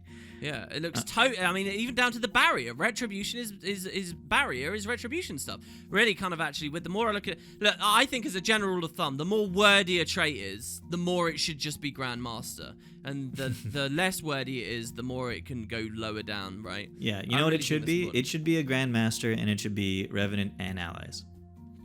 Yeah, for Salvation, definitely. For if it was in Salvation, yeah. Well, okay, so let's keep going. Invoking Harmony icon. Invoking Harmony. This trait's functionality is unchanged, so that was, again, the pure buff to healing. Oh, okay, so if people are tabbed out, and I totally understand why you might be, come back to the video now. Here's the trait, okay, Invoking Harmony, and what you can quite clearly see there is it's like a demon-y face. Maybe some real Rev nerds out there can enlighten us in the comments as to why this has this face. It will be because some old, you know, version of this trait had a totally different effect or something that was justified somehow. But now it looks completely out of place. It looks like a corruption trait, Boots. Visually, bit, but the you know, icon for it. You don't think that face invokes harmony? No, I don't. It looks like it's ironic. You know what the best sidebar? The best one of these in the entire game is the Thieves Steel Trait mug. And it's literally a mug, a picture of a mug. I It's love brilliant. that. There's lots of little jokes out there, guys. You should really pay attention to these icons. They do a lot of work on this stuff, and most people don't think about it. All right, anyway, yeah, and I certainly hadn't with this, but fine. Right, so you'll notice that Tranquil Balance, Invoking Harmony, and Self-Amplification on each Adept, Master, and Grandmaster, they've all remained unchanged. Those were the base boosts to healing power or to healing effectiveness for the Salvation line. Right. They didn't want to change those, obviously, because, you know, Revs like their healing power, basically. Definitely. So then we got Grandmaster Traits. Generous Abundance with this Can new I just trait. say, I'm excited because it's Grandmasters and I see there's 2 new traits here right now. Yeah. Okay. So we got Generous Abundance with this new trait. Legendary Centaur skills create 3 healing orbs by the tablet. All other legend skills create 1 healing orb by the Revenant. Wow. Okay. Oh, Yeah. dude, this is so cool. It manifests the orbs by the tablet. The so tablet. They're even considering scenarios where you're not next to the tablet, which I'm afraid to say a lot of the time you are very close to your tablet. But I love that they have consideration for when you're not near it, because that is where this could truly be a super different feeling healer to the other ones, you know? Okay, and then Unyielding Devotion. With this new trait, Revenants gain 15% damage reduction for 2 seconds when they heal themselves, and 5 seconds when they heal an ally. Interesting how it's more on the ally. Again, it feels very retribution-y, but they've tied it to healing, so that makes sense. One of the big problems with, when I think competitively about this as a heal set, is it's very, very vulnerable in a lot of ways. So it's kind of nice that they've got this innate tankiness, not just here, but the barrier opportunity and stuff as well. It doesn't say there's an internal cooldown for this, so I'm wondering if there is an internal cooldown of like 5 seconds. I so doubt you it always just- want to heal allies, Or it just won't stack. Yeah, and you'll just have it when it won't stack duration. That's all it'll be. There's no need to mess with internal cooldowns on that. And then- Interesting. And then lastly, Selfless Amplification remains the same. okay, icon updated, traits functionality unchanged. Yeah, so I it like looks actually like the bottom line is all buffs to pure healing. The top line is all things about healing orbs, and the middle line is all things to buff the Revenant specifically, Sustain. not necessarily allies. Yeah, and keeping yourself alive. And you can kind of pick through those. So there's a good through line on those. Nice. I feel bad that the whole way through this video so far, my understanding of the patch was that it was more about Berserker, but I genuinely feel like that's substantial. They're on par, probably. Probably, yeah. The 2 classes there. I love it. Okay, cool. Okay, so that was 2 very big classes. The next few may not be as large. I don't know about on your side, Boots, but certainly some of the other ones I looked at. Yeah, definitely not as big, but okay. Yeah. Well, we'll see what we've got. I'm going to roll into my next one here, which is going to be Engineer. So let's check it out. Now, there is one thing on Engineer that I think is really exciting, but it's only going to be really keen and interesting to those of you who think about the game over, several months in a row. This immediate following patch, it might not manifest into too much, but it's a totally interesting thing you might see globally across Guild Wars 2 skills going forwards, Boots. All right? Does that sound exciting? It sounds very exciting. All right, so let's see it. Engineer. Now, let's just remember that Scrapper got significant buffs last patch, became major flavor of the month for about, a week or 2, so flavor of the week, and then kind of evened out a bit more, but it's still genuinely pretty good, and, we've seen Scrapper come back a lot. I would expect Scrapper nerfs here going into that was my mindset, right? So let's see what they say. Following the previous gyro updates, we've had the opportunity to update gyros for underwater use as well. Look at this. Ooh. They don't need to do a big underwater patch, Boots, because they think about it all the time now. Look at that. Look how good this is. I'm not even being ironic there. I genuinely think they think about more facets of the game than they used to with the balance. Really. Over the trend of like the last 5 to 7 episodes of this we've done. With the change to Blunderbuss, and that will be detailed in a second, we're aiming to give clarity about the best use scenarios for the skill by reducing the size of the tooltip and making it clear that closer is always better rather than using complicated, staggered range thresholds. If this goes well, we're likely to update other abilities in a similar fashion to provide more best use clarity in future updates. Now, what are they talking about? I'm sure you're all wondering. Let's all just get ourselves on the same page with the blunderbuss here. So in game, let's equip our rifle. Blunderbuss is your skill 3. Fire a cloud of shrapnel that causes more damage the closer you are to foes. That's what it says right now. And it's got a nice little animation. It's a useful skill. It goes through walls and stuff. But if we mouse over the tooltip, you'll see it says damage within blah, blah, blah range, and then gives a value. Then it says damage within blah, blah, blah range, and it gives a value. Then it says bleeding within blah, blah, blah range, and gives a value. Bleeding within blah, blah, blah range. Bleeding within blah, blah, blah range. Bleeding within blah, blah range. And then finally, number of targets 5, range 700. So it's not easy to look at just coming into the game, right? So some of this is tooltip oriented, but it's more than that. It's about the mechanics too. Essentially, Blunderbuss has 4 different effects based on different range thresholds right now. But after this patch, it will be dynamic in scaling. So here's what the devs say. Rather than inflicting between 1 and 4 stacks of bleeding for 7 seconds based on range, this skill now inflicts 3 stacks of bleeding with a duration of between 3 and 9 seconds based on range. The skill has been reworked to scale damage dynamically based on distance rather than at various tiers, so that closer is always better, not just when the engineer crosses a particular range threshold. The range of the skill has been increased from 700 to 900.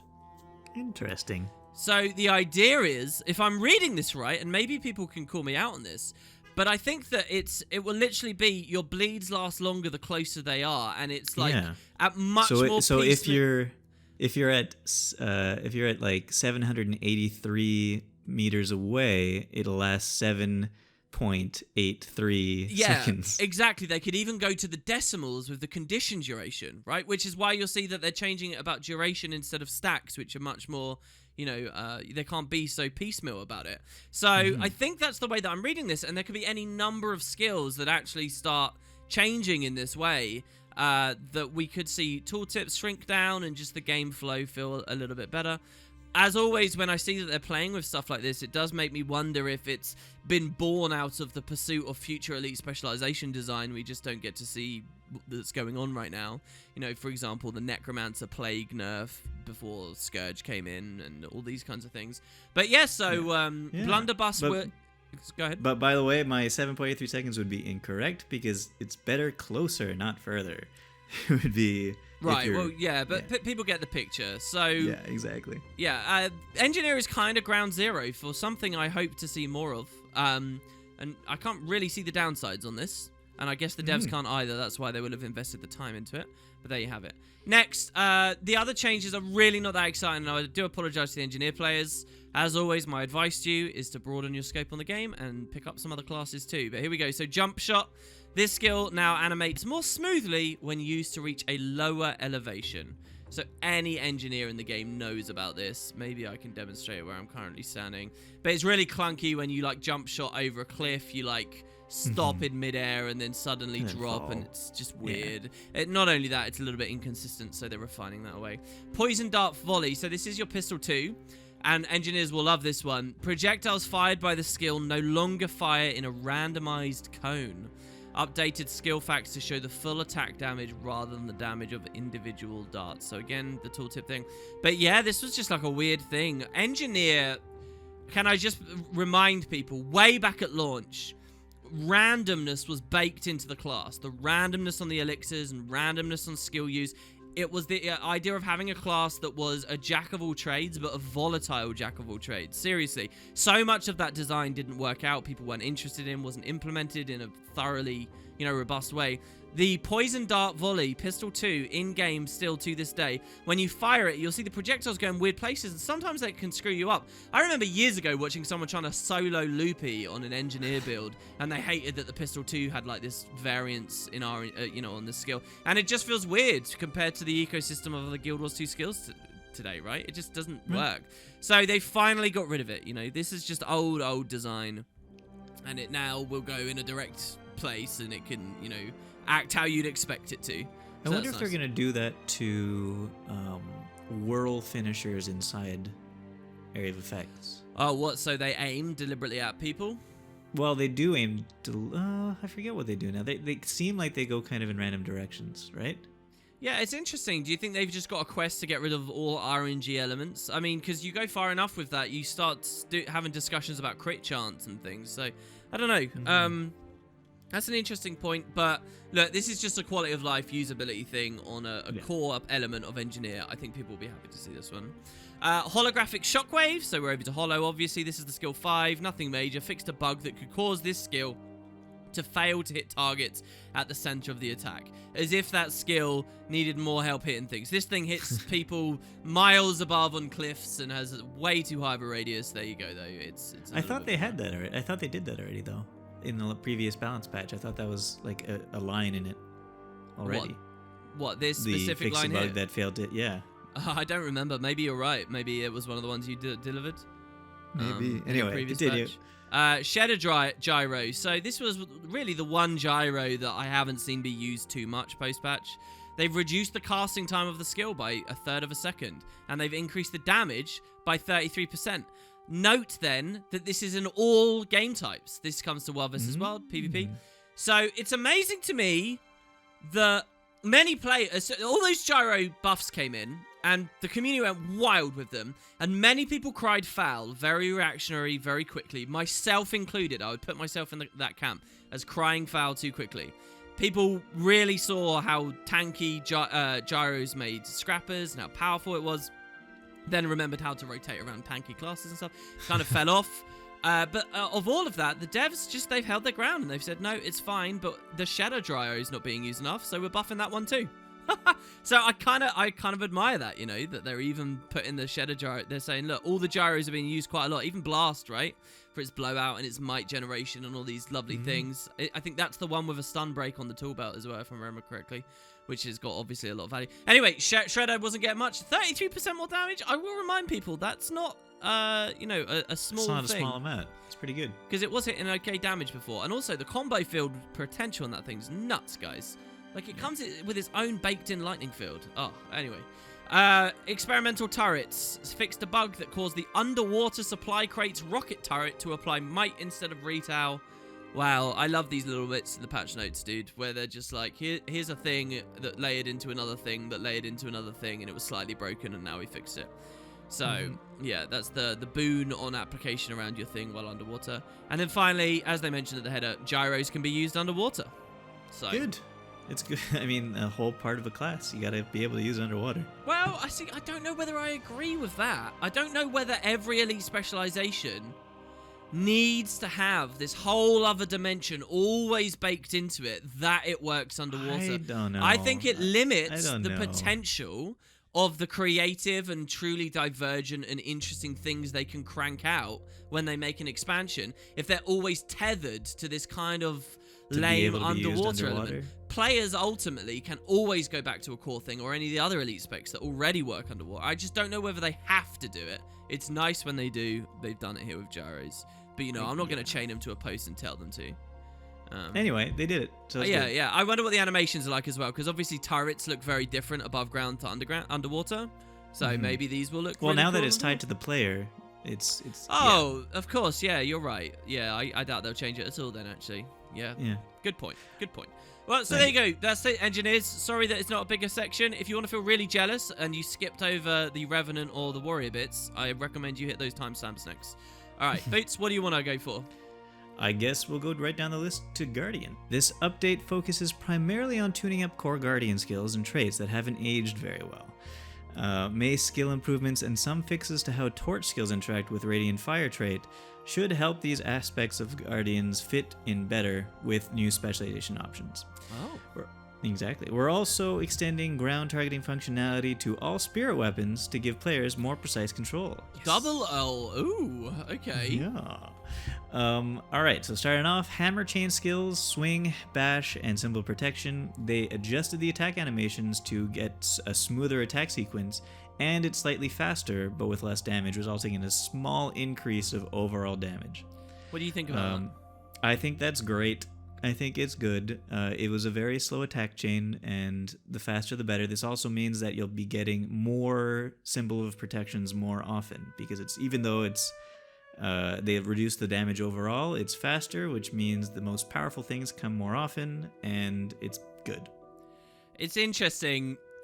I've been playing so much Monster Hunter recently, where the animations are really slow and weighty, and everything's like balanced around that idea of slow, weighty combat. It's really weird to me. Like, I like the Guardian Hammer. It's slow and distinct and meaty, and I think that there's nothing wrong with Guild Wars as an RPG having that keyed in somewhere. But every Guild Wars 2 player, I really feel like almost every single one gives the same answer you just did there, that they just want things faster and faster. Well, I think it's an issue. I think it's an issue of, like, in Monster Hunter, for example, if you're doing your weighty, strong skills, do you have to wait out with 3 not as important skills before being able to get to the final good skill? Or are you just using buttons to do strong skills that just happen to be slow?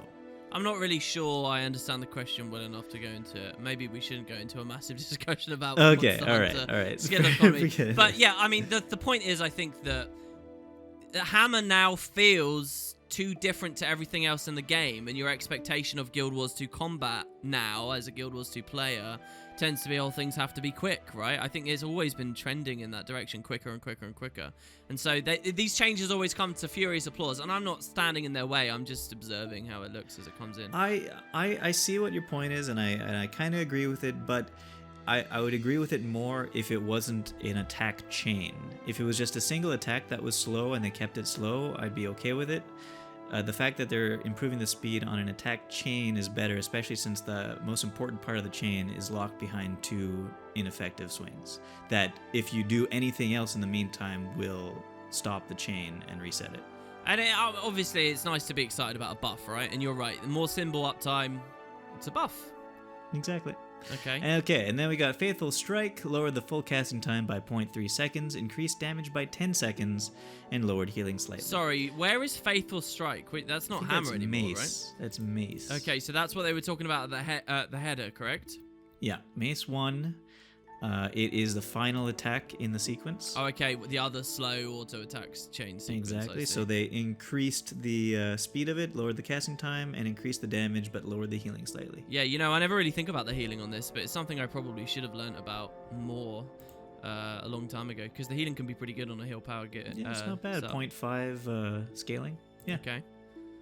And then Symbol of Faith increased the damage by 30%. Okay. A little bit more reason to use the 2. This is another one of the fairly weak 2s in my opinion, but I've mentioned that I think this skill's a bit weak in the past, and Guardians have come back to me and said, no, I think it's quite strong, so I'll bow to other people's opinions on that one. It scales pretty well off of power. And then Protector Strike, this skill now uses full body animation for the finishing strike, even when the player is moving. I'm not quite sure I understand what that means. I don't know what that means at all. This skill now uses full body animation for the finishing strike, even when the player is moving. The recovery animation is now shortened. Is it that it wasn't... people weren't able to really see it happening? Maybe it's using a different animation so that you could really see it happening? Yeah, maybe. I guess. I really don't know. Oh, wait a second. Maybe that'll be easier to see once it's in game. I feel weird. You know what it is? Okay, so it's the shield. You know, it's the skill 3. Yeah, it's a parry, and then it flips. Yeah, so you have those big shields around you, right? And then once you get hit enough by it, foes damage foes that strike protected allies.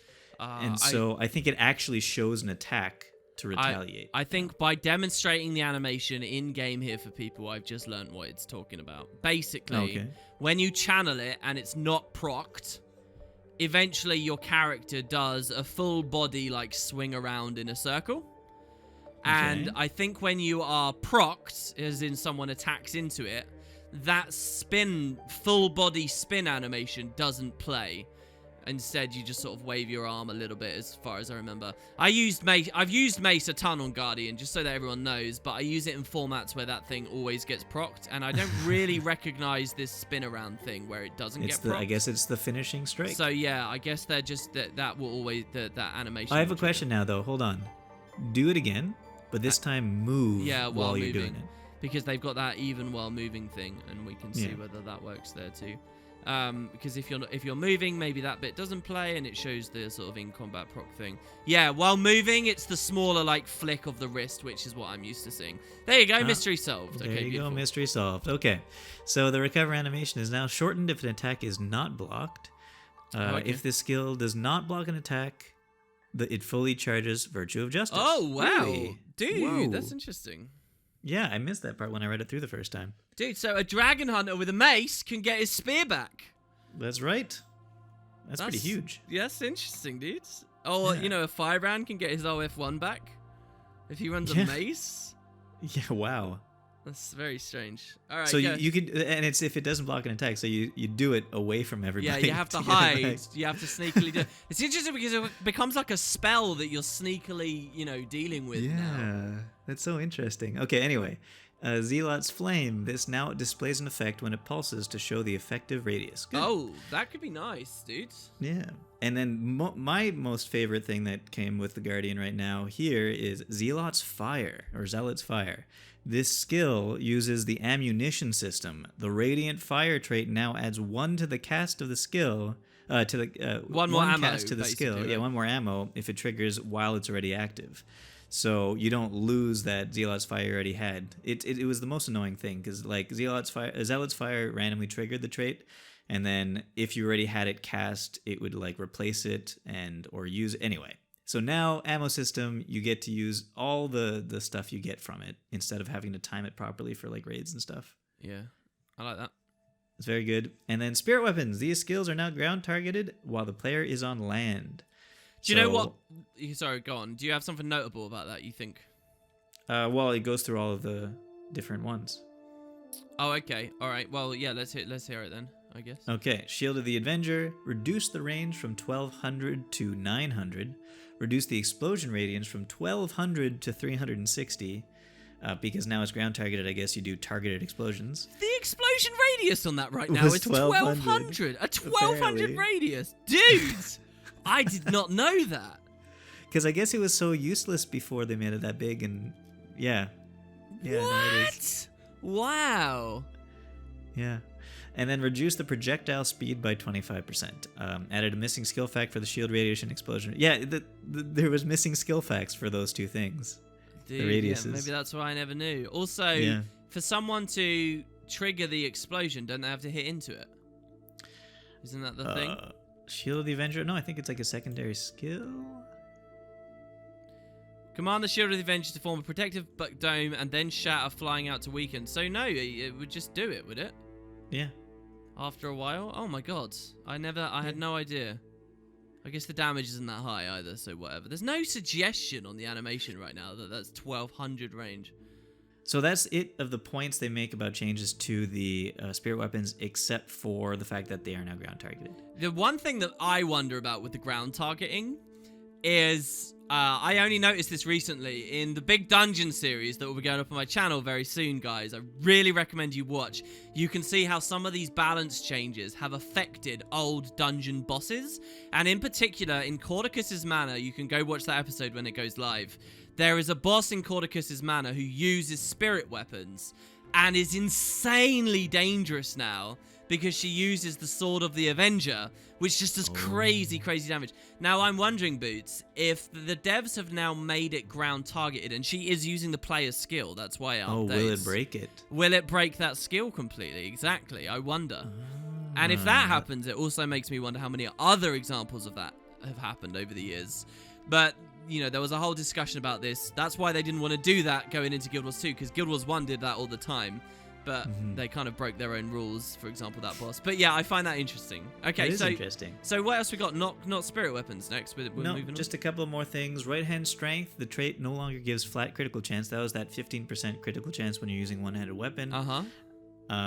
Instead, it gives an additional 80 precision plus an additional 80 power when wielding a one-handed weapon. Oh, you know Which is quite a nerf, actually, to the precision. Yeah, you know, this is that thing, decoupling the weapon traits and giving you benefits outside and stuff, and we knew they would be adding more. This is boring, though. This one's really boring, especially it's 80, which is tiny. That's like not even 5% or something. Okay, then Zealot's defense damage has been increased by 50% in PvE only. Fixed a bug that caused visual effects to display on the player when enemies were hit. We're talking about Sword 3 right now, are we? That's Sword 3, yeah. 50% more damage from PvE. In Sword 3. PvE, yeah. Nice. That's pretty good. Okay. Makes me think of Revy stuff, actually. But okay, cool. Nice. And that's it. What are your overall thoughts of the Guardian section? Did you want to see more? I really like the change to Zealot's Fire. Alright, so we'll see the Conde builds coming through. Yeah, and actually I could see myself maybe using spear weapons a little more often now that they're more usable, like more targetable. Right. Okay. Well, so with Guardian done, I'm going to move over to Necro, I guess, which we already had a little bit of a preview on earlier because of the Dark Aura global change to the game, which is going to hit Necros more than anyone else just because they have so many dark fields available to them. And access to that stuff. But there are more fun things going on with Necro, so let's roll through and just see what the devs have to say straight away. Once again, in my opinion, this is a patch that has once again buffed Reaper. I mean, they just keep coming. Don't make that noise like, oh, that's interesting. They've not stopped for like 2 years buffing Reaper. It's insane. I was surprised. I mean, geez, I'm aghast. All right, so here we go. Well, hold on a second, though. Important question. Did they buff Axe? There is no Axe buff this patch. Oh, but I remember reading it anyway. All right, but okay. we'll see. Okay, at least one new skill, it sounds like here. So, Necromancer. Necromancers have had some solid rolls right now across each game type. With this update, we're touching on a few core weapon abilities whose functionality had not been updated in a long time. I think we heard that in another one of the classes earlier, didn't we? Or somewhere else in this patch they've done something similar. We're also reworking the Reaper's Soul Eater trait into a more general trait that can be more competitive with the other damage options in its tier. So there we're talking about Master Reaper. Don't worry, I'll come to it in a second, guys. Since this trait previously affected Greatsword skills, we've done a pass on the weapon skills to keep them up to par.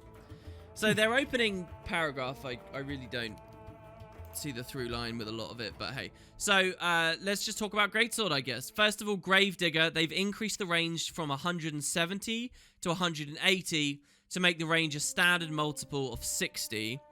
Basically, what this means is a lot of skills that you have on melee sets hit at that 180, and why does Gravedigger not? 170 was a weird range to have, basically, right? And it's because, you know, Reaper was one of the first elite specializations they were doing and adding new weapons, and they very precisely matched animations to range thresholds and stuff, and it meant you had these weird numbers, but now they're sort of decoupling that a bit in the interests of consistency, I guess. Yeah. We also have an underwater skill. This is auto attack on Trident, Crimson Tide. This is the skill that summons piranhas, and then you keep everything you do underwater on that set now is piranhas and more piranhas, and piranhas eat and bleed, and it's really fun actually. So this is just basic piranha attack. The skill now grants 2% life force per hit. I think they're doing that just because you expect a little bit of life force from every Necromancer auto, and I think this one wasn't given it. I think that's all that is. So Locust Swarm, this is your Warhorn 5. This skill now inflicts its effects every half a second instead of every second. The duration of the skill has been halved, so the same number of attacks will occur, but they occur faster. The radius of the skill has been reduced from 210 to 180 to make the range a standard multiple of 60. And finally, rather than inflicting damage on each pulse, Locust Swarm will now siphon health from enemies within its area of effect. That's really cool. Yeah, so quite different, but there is a bit of And it's up to 5 targets too, right? Yeah, so there's a couple of levels of this. I think the main one I should speak to is what most Necromancers will think about. I think most people watching this video will be fairly casual Necros who run around in the open world with a Warhorn. And to you, this is good news because it means that damage won't be rolling for so long. You'll still get this full swiftness value. You're not going to be accidentally putting yourself in combat so you can't mount or waypoint and all that kind of stuff. That's going to be the main output of this, I think. However, for those people who are into the more competitive game types or some of the places where you react a bit more, this means you get more value and reward from specifically using this to supplement a cleave or a specific moment of killing. And yeah, you're actually getting health directly out of it now as well, which you weren't before. You're getting life force out of it. Maybe you get both now. No, I think you get both. It doesn't say it doesn't say you're not getting life force. It's just saying you're not doing that damage. It's a steal instead. So it's a good resustain mechanic. Warhorn was already a really good pick. It's always been a good pick. Unblockable long-term days on Whale of Doom. It's a lovely skill weapon, and this is bringing Locust Swarm up. It's exactly what they said at the top. Touching on a few core weapon abilities, they have it. So yeah, I like that. More impactful in that short window. It seems that it's going to probably do less damage overall to people, but you'll be getting more health. Yeah, I mean, I don't know how much I ever cared about that as much as the life force I was getting from it anyway. And when I wanted life force, I wanted health, so you know, there you go. Kind of doubles a lot of the time. Anyway, next we're looking at focus as well, another core offhand skill. So the focus 4. Now I'm just going to go in game, and I'm not actually in a good place to demonstrate this to people. But basically, the focus skill is like a little scythe that bounces out. We're on focus, obviously, and it's not that good. It gives you a lot of life force, and then it gives you regen, and it bounces vuln, and it just bounces around as like this slow, floaty little scythe.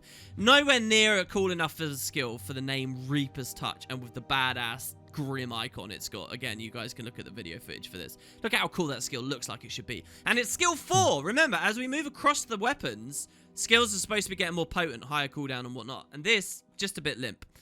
So they're changing it quite a lot. This skill has been significantly reworked. It's been renamed to Soul Grasp. So the rename I like. You saw a couple of patches ago as well. Wherever the word Reaper is appearing on core Necro stuff, they're blitzing it. Because they like, you know, Reaper is actually an elite specialization now. Right. Of course, we still have Soul Reaping and Reaper lines, but, you know, a lot of those little things, they are doing that. So that's good. Soul Grasp is the name of the skill now. This skill has ammunition. It's got 2 casts.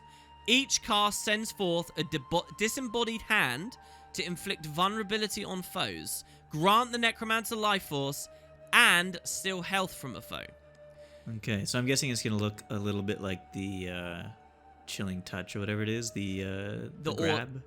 I was thinking it was going to be a bit like Staff Autos, weirdly, which is kind of which I chilling think they're hand similar that goes out. Anyway. But you guys will recognize every effect they just talked about on the patch notes there is actually very similar to what it does currently. And you might think, oh, then this isn't that interesting. Do have a bit of faith, though, because very similarly, a few months ago, we had Core Guardians Focus 4 got updated.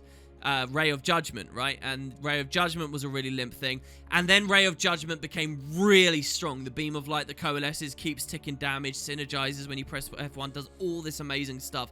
So strong, the new Guardian Focus 4. And now Necro Focus 4 is being buffed. So I actually have quite a lot of faith that it will be pretty strong. So I have a question about this. It says this skill has 2 casts. I'm guessing they're talking about ammo, right? This is an ammo skill? That's what I was thinking too. And I know that that's inconsistent with the description we had of ammo on your last one, but I think different devs relay different information for the patch notes or something. So, but I think it's ammo. I think so. It's kind of like in Reaper form, Lich form. You have that ammo skill maybe a bit. Yeah. Also, the Lich autos is what I imagine this skill to be a bit like as well. I mean, how fast the projectile moves and how it looks and stuff. But there you go, kind of a new skill there, guys. Cool. All right, so back over to Reaper now. Death Spiral. So this is the Greatsword 3, okay? Not the spinning around in Shroud. It's Greatsword 3, where you get your Greatsword out and you, like, grind it into someone's face like a chainsaw, I guess, or something. Right. Reduce the recharge from 12 to 10 seconds. Increase the range from 220 to 240 to make the range a standard multiple of 60. Adjusted the visual effects to be more pronounced. I think that bit is important. It was quite a subtle animation before. Narrowed the attack cone so that the skill's attack region more accurately matches its animation. So it's less forgiving to land now, guys. removed the bonus damage to targets above 50% health.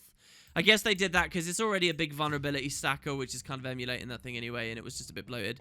Increased the base damage by 28% in PvE, 6% in PvP, and World versus World. So not that much. So it is a nerf for the damage in PvP and World versus World for sure. Yeah. But we think of that as more of a vulnerability applying skill, I would say. Right. In those, right. And you know, you get a little bit more range on there, just a little bit. So anyway, they're just basically cleaning that one up. All right. Okay. Moving on, Grasping Darkness. So now we're looking at Greatsword 5. Now this one's a buff, and a significant one for competitive formats. Listen to this. Increase the range from 750 to 900. That's a good little jump there. And that already had more range than most people treated it to have. To be a standard multiple of 60. I don't know if that's just to be a standard multiple of 60, because that's a jump of many multiples of 60. Yeah, that they could have gone with, right? Fixed issues that cause the skill to unexpectedly fail when hitting some objects. I don't actually know what those were.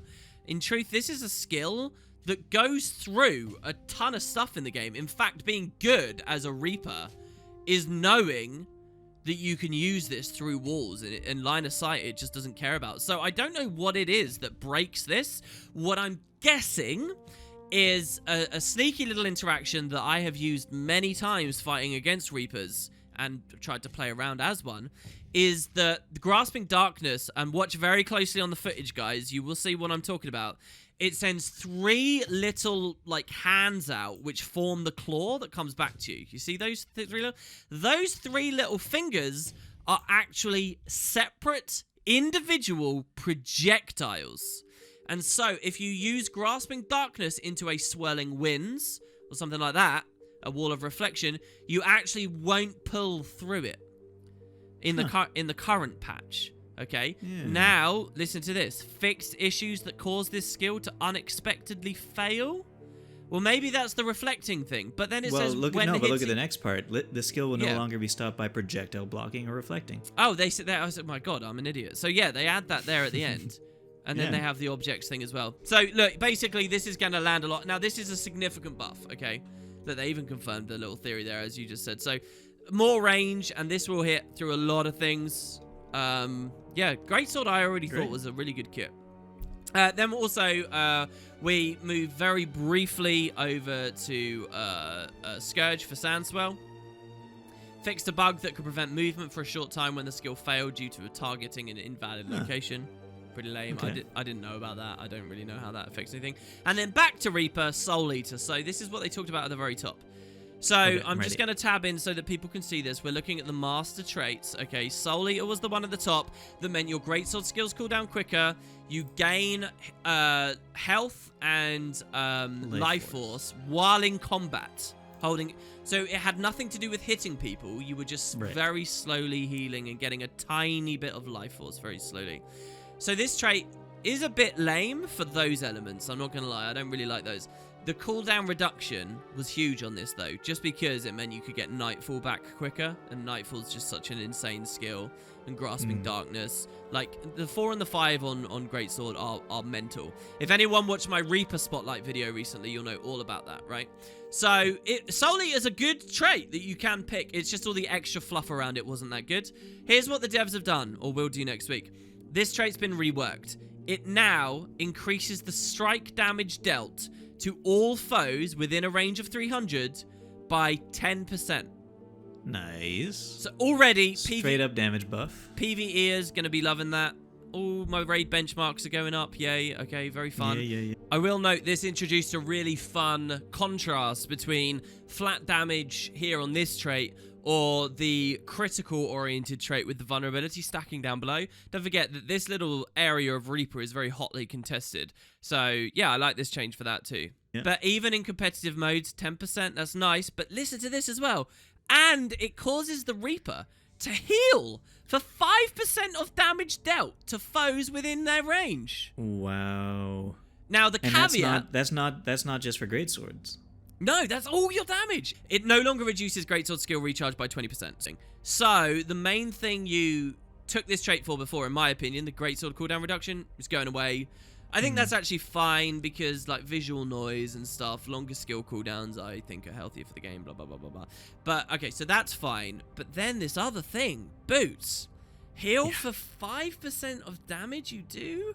That's a lot of healing on top of all your already life-stealing. One of my favorite builds in the whole game right now, okay, is Blighter's Boon, which is, playing a blood, tanky, paladin-style Death Knight on Reaper, where you sustain massively, just brutally beating people down, right? And you could do that through Blighter's Boon. I'm mousing over it in-game. You guys can pause. A very fun interaction. I think it's going to be a really fun complement to that playstyle of the kind of tanky Reaper, and I like the way it's all on the top line kind of thing. So I am pretty thrilled with the new Soul Eater, and it is juxtaposed with some very strong stuff, okay? Like Chilling Victory. This is Might on hit, which translated into Life Force or Healing on hit, so, you might still take the Chilling Victory anyway. There's a whole discussion here as to whether the healing on the new trait works while you're in Shroud, because the Blighter's Boon interaction does work in Shroud. So, these are things to look at a little bit later, though, once we actually get our hands on it. I don't know whether the devs have really thought that far through it.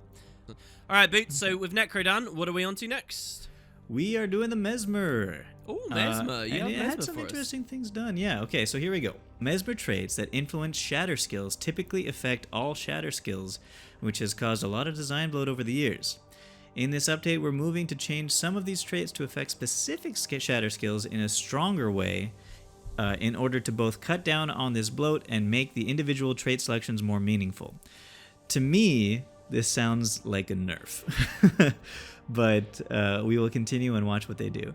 Okay. Other traits, such as Flow of Time and Seize the Moment, have their boons changed from multiple stacks of the single to a single stack in order to make them less likely that rapid shattering will cause the Mesmer to run over the stack cap. This is good. Okay. Finally, Mass Invisibility has fallen behind some other Mesmer Elite skills, as well as other sources of stealth over the years, so we're giving it a boost to help it compete. Oh, great. You know what that is actually saying, that last sentence? What? All the direct comparisons. People like even you and I said when the Sneak Gyro came in. Oh, and it's like, Sneak Gyros, how is Mass Invisibility in the same game as something like Sneak Gyro? As an elite skill, Fallen behind indeed, ArenaNet. I like this. Okay, so I'm curious to see what they did on this. Okay, and we'll get right to it, but it is like the last one we talk about. First, we've got Magic Bullet. So the first few ones actually are all very similar. Magic Bullet, stun duration of this skill has been increased from 2 to 2.5 seconds. At this point, I was thinking to myself, did it really need a buff? And then Counterblade, Daze duration from this ability has been increased from 1 to 2 seconds. I was like, okay, another buff to Daze. Is there going to be some new trait synergy or something going on with this? Nah. There's going to be something else. Illusionary Counter now uses an 8-second cooldown in all game modes instead of the 6-second in PvP World vs. World. Okay. Confusing Images. The physical damage of this skill has been split and reduced by 50% in PvP and World vs. World. This is fantastic. These are really good changes. Well good done. Changes. Scepter was ludicrous. Very good. And Confusing Images. It was basically like, hey, run a wizard amulet. And just use the skill 3, and it's like your fresh air Ellie bursting people, but with crazy Condi damage on the back of it and stuff. This is it's always smart. Confused me that Confusing Images was such a high power attack on what's supposed to be a Condi weapon. Well, basically what had been happening is they kept buffing Scepter stuff, and no one was looking at it, and then all of a sudden... That was a while ago, though. No, for years and years they were just buffing. Since Guild Wars 2's launch, Scepter just kept going up and up, but the crucial elements of the class never really allowed the playstyle, and then sort of in these Mirage years, you've seen it a bit more. Wow, I mean, this is a good change. This is a lot. The Scepter kept escaping the nerf bats, the very needed nerf bats, and now they are. And I say this from a position of someone who plays a lot of, very particularly... And I'd go as far as to say high-end PvP on a Scepter Mirage, guys. The build that I've been playing most is getting nerfed, and it's healthy for the game. Trust me, it's very good. Okay, then we got Signet of Illusions. This skill's recharge now begins at the same time shatter skills are used. Are recharged, Are recharged. Then Mantra of Distraction. another mantra. A mantra that has days time that has been increased from 1 second to 1.5 seconds. Are you going to explain all these in a minute? Right now, actually. Confounding suggestions, the trait. This trait no longer increases days and stun durations. So they just rolled it all into baseline. They just rolled it into baseline, yeah. Instead, diversion stuns foes for 1.5 seconds and no longer dazes foes. Oh, so you get stun on F3, guaranteed. Exactly. It changes diversion to a stun. And so that's one of the things they were talking about traits affecting specific things instead of wide-ranging things. Anyway. Wow. Yeah. Dude. Here's another one. This next one I'm not too sure I like. Wait. Have you considered... Okay, sorry. No, I just want people to think about the technique where you stagger your clones and one walks in and then the next and then the next. So you go stun. Interesting. It'll be good. But this one I'm not too sure I like. Blinding Dissipation. This trait no longer blinds foes on activation of each shatter skill. Dude, and I'm so sorry. And the duration on that stun is 1.5 seconds. 1.5 seconds. Yeah, it's good. Then Blinding Dissipation. So like I was saying, this trait no longer blinds foes on activation of each shatter skill. It now causes Cry of Frustration to blind every target it strikes. Blinding duration is split between game modes. It lasts 1.5 seconds when PvP in War vs. World and 3 in PvE. Wow, that breaks the Ineptitude synergies at the same time really as well. Does. Not that everyone was really running Ineptitude as much as they used to. That's no, curious. But it's a weird change for me. Anyway. Well, no, this again is a good change. The main thing with this, it's a very good change. The main thing, though, is that this was already competing with a Reflect on Dodge trait, which most people were picking up anyway. So they were like twin OP traits. Both needed a nerf. If only one gets nerfed, the other one just remains prominent, and that's it. So I'm hoping you'll be happy to know. Okay, good. So I'm hoping to see the other one getting nerfed. Yeah, going straight down the list. I'll actually skip a few to get to it. Master of Manipulation. No, that's not sorry. Evasive Mirror. Oh, here you go, at the very bottom. Evasive Mirror. Instead, increase this trait's cooldown from 1.5 seconds to 10 seconds in PvP in War vs. World. Look at that. They actually did it. They actually realized both would need a nerf at once. This is one of those weird things where people who really follow the balance very well know this stuff, and they're happy to see this, but people casually glancing at it will just get so mad they see multiple nerfs at once kind of thing. This is crazy. So we get to compare the new blind trait versus the new evasion trait. Mm-hmm. Damn, and they only did it. Dude, look at how big the difference is between that PvE and PvP version of that skill now. That's a gulf. I gotta say, though, the new blind is a big nerf to it. Like, it's a huge nerf to it. This is a huge nerf, too. Changing a cooldown from 1.5 seconds to 10. Yeah, it's big. Oh, yeah, and it's interesting that they did one for PvP in World vs. World, and the other one is global. Yeah, exactly. Why is the blind one global? Well, because it's such a difference to the... It's like I guess it's like the effects. Yeah, it's I completely guess, different. The functionality, and they don't like to do that. There is a split on it, obviously. This is very, very cool, though. Mm-hmm. All right. Anyway, Blinding Dissipation, anyway. Next, Dazzling. This trait now applies vulnerability when stunning a foe, in addition to dazing them. Okay. Next, Flow of Time. This trait now grants the full alacrity. So, Flow of Time ends the moment, as said in the top. They grant the full alacrity and full quickness amount as soon as it's activated based on the amount of clones you have, instead of waiting for each illusion to shatter. That way you have one stack of a lot of seconds of these boons rather than several stacks of 1 second. Okay. So yeah, that's good for people who have lots of stacks of things and override them because they have too many stacks of things. Right, that makes sense. Master Manipulation, instead of granting Mirror Effect, this now grants Super Speed for 3 seconds. This Super Speed is applied to all allies affected by your manipulation skills. So the Chaos Dueling was running Master of Manipulation too, and that was another... You could chain that with the Evasive Mirror trait for just lots of effects. Yeah, so you'd be Mirror all the time. But now it's Super Speed. Super Speed is still pretty dang good, so that's not so bad. But the fact that the super speed is now applied to allies affected by your manipulation skills, what does that mean? That means massive invisibility will get a little buff with this as well, giving super speed for 3 seconds to all your friends. Hey, you're a genius. I didn't think about that. I would not have thought about that. Well, there you go. And next we have mass invisibility. Reduce the casting time of the land version of the skill to match the underwater version. So it's a little faster. Increase the base stealth from 5 to 6 seconds, and then reduce the recharge from 90 to 60 seconds. Okay. So it's not a huge buff to it, but that paired with the master manipulation is it's a decent buff. It's not huge though. It'll probably be used a little more often, but maybe not all the time.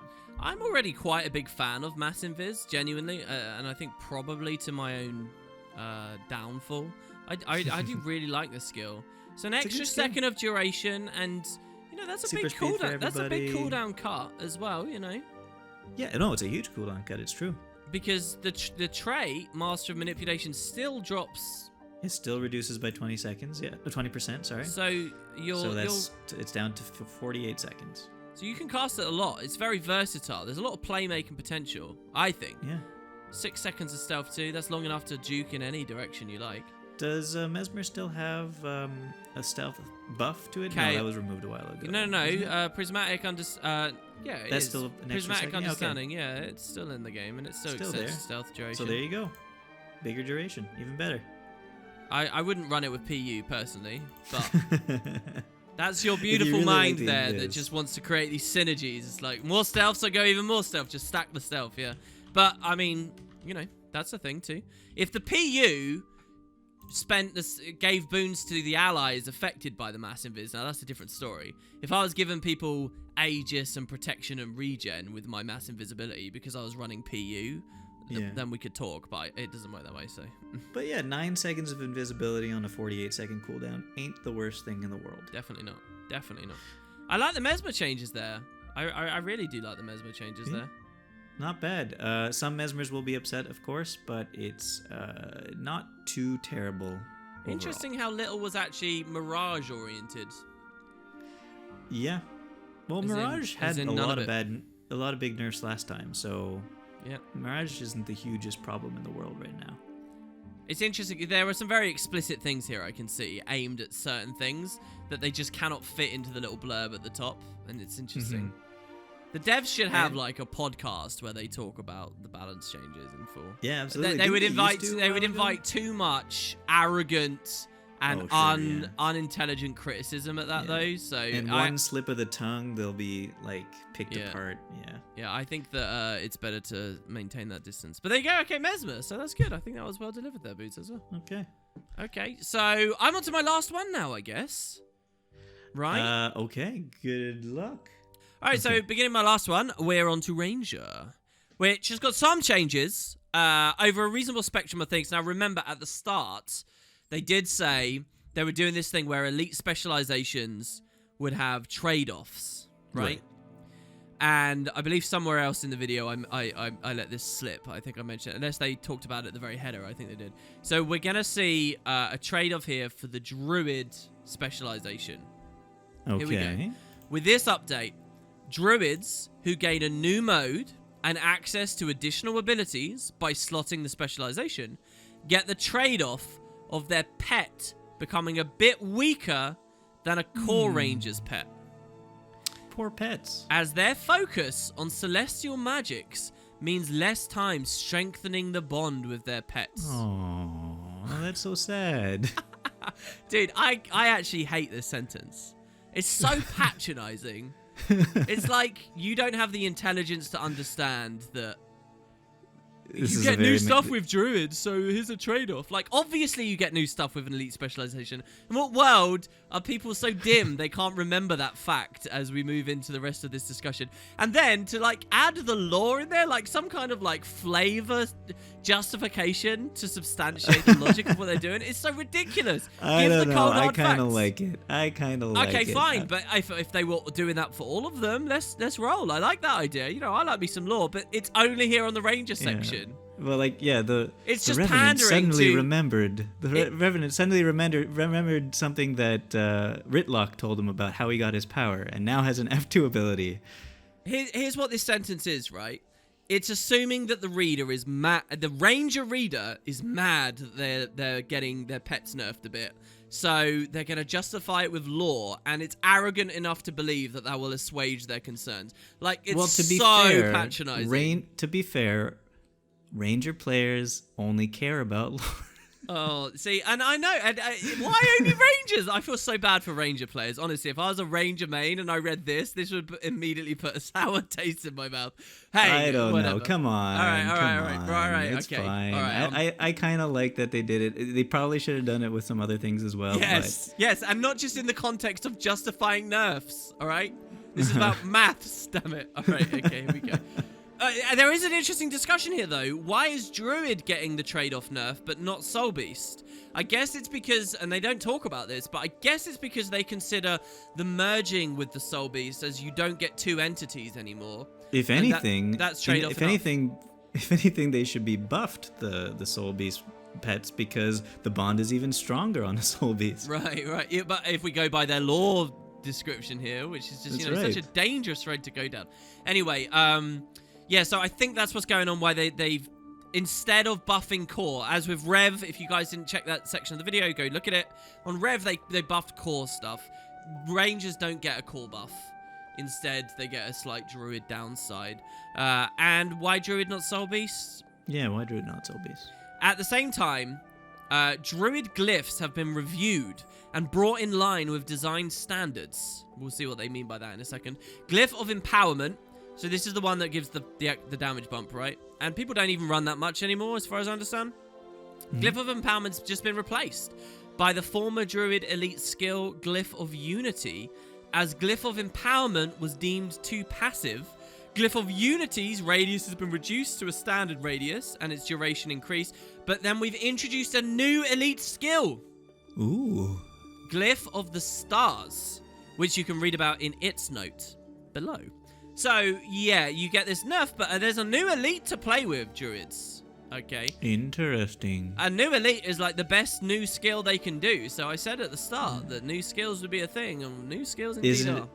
Is it an elite that says your pets are now as good as core pets? Well, we will see. I just feel bad, right? Because I just did my showcase on a character, on a video dedicated to the Druid class, and gave every little bit of information, and now the elite I've presented is not in the game anymore, and is going to be replaced with a new elite skill, so I'm out of date within a matter of weeks. Alright, so guys, here we go. Nature's Renewal added a new additional ring visual effect to indicate the range of the toggle skill. Nothing that major. Druid, the base attributes of pets have been reduced by 20%. It's pretty big. That is big. So, by the way, when you pick up Beastmaster, there's a minor which refers to the primary attributes of your pets, and they get augmented up, okay, when you are... It's a mana trait called Pack Alpha. I'm mousing over it for everyone here. Primary attributes. But when you take Druid here, it just says attributes. So, you get more nerfed on your pets from being a Druid than you get buffed on your pets by being a Beastmaster. Both in terms of the raw value, it's 15% up for being a Beastmaster, 20 down for a Druid. But even just the number of attributes that get manipulated, a Druid loses a ton of attributes on his pet. A Beastmaster only buffs the primary ones. Anyway, that was something I thought was interesting.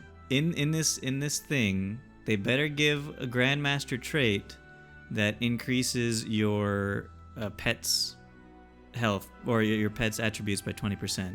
What, just like Rev got the... Just like Berserker. Warrior. Yeah, Berserker got the 300 back for a Grandmaster trait. That's not going to happen. I don't think it has to happen either. No, of course it doesn't have to happen. So, but here we go. So, Glyph of Unity. So, this was the old elite, okay?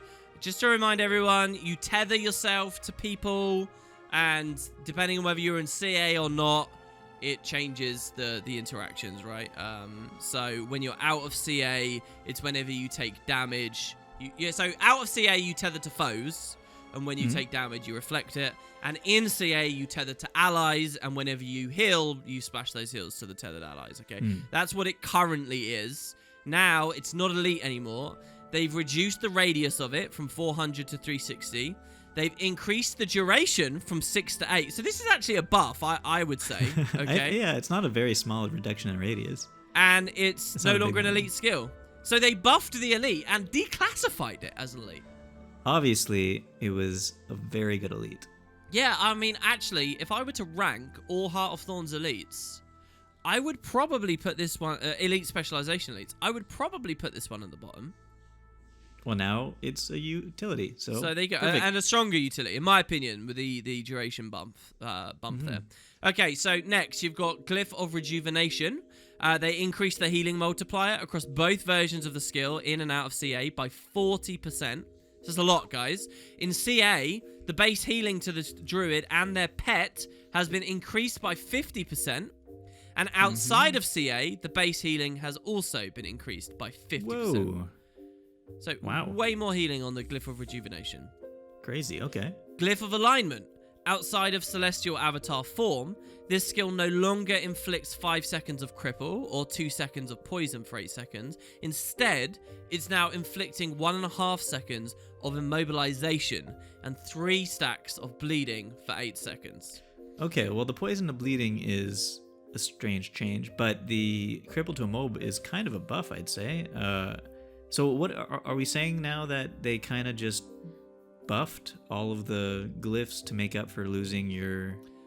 Right, yeah, they said at the start that they weren't really happy with they were very vague about what they felt about was wrong with glyphs, but I'm guessing it just meant they didn't think they were good enough.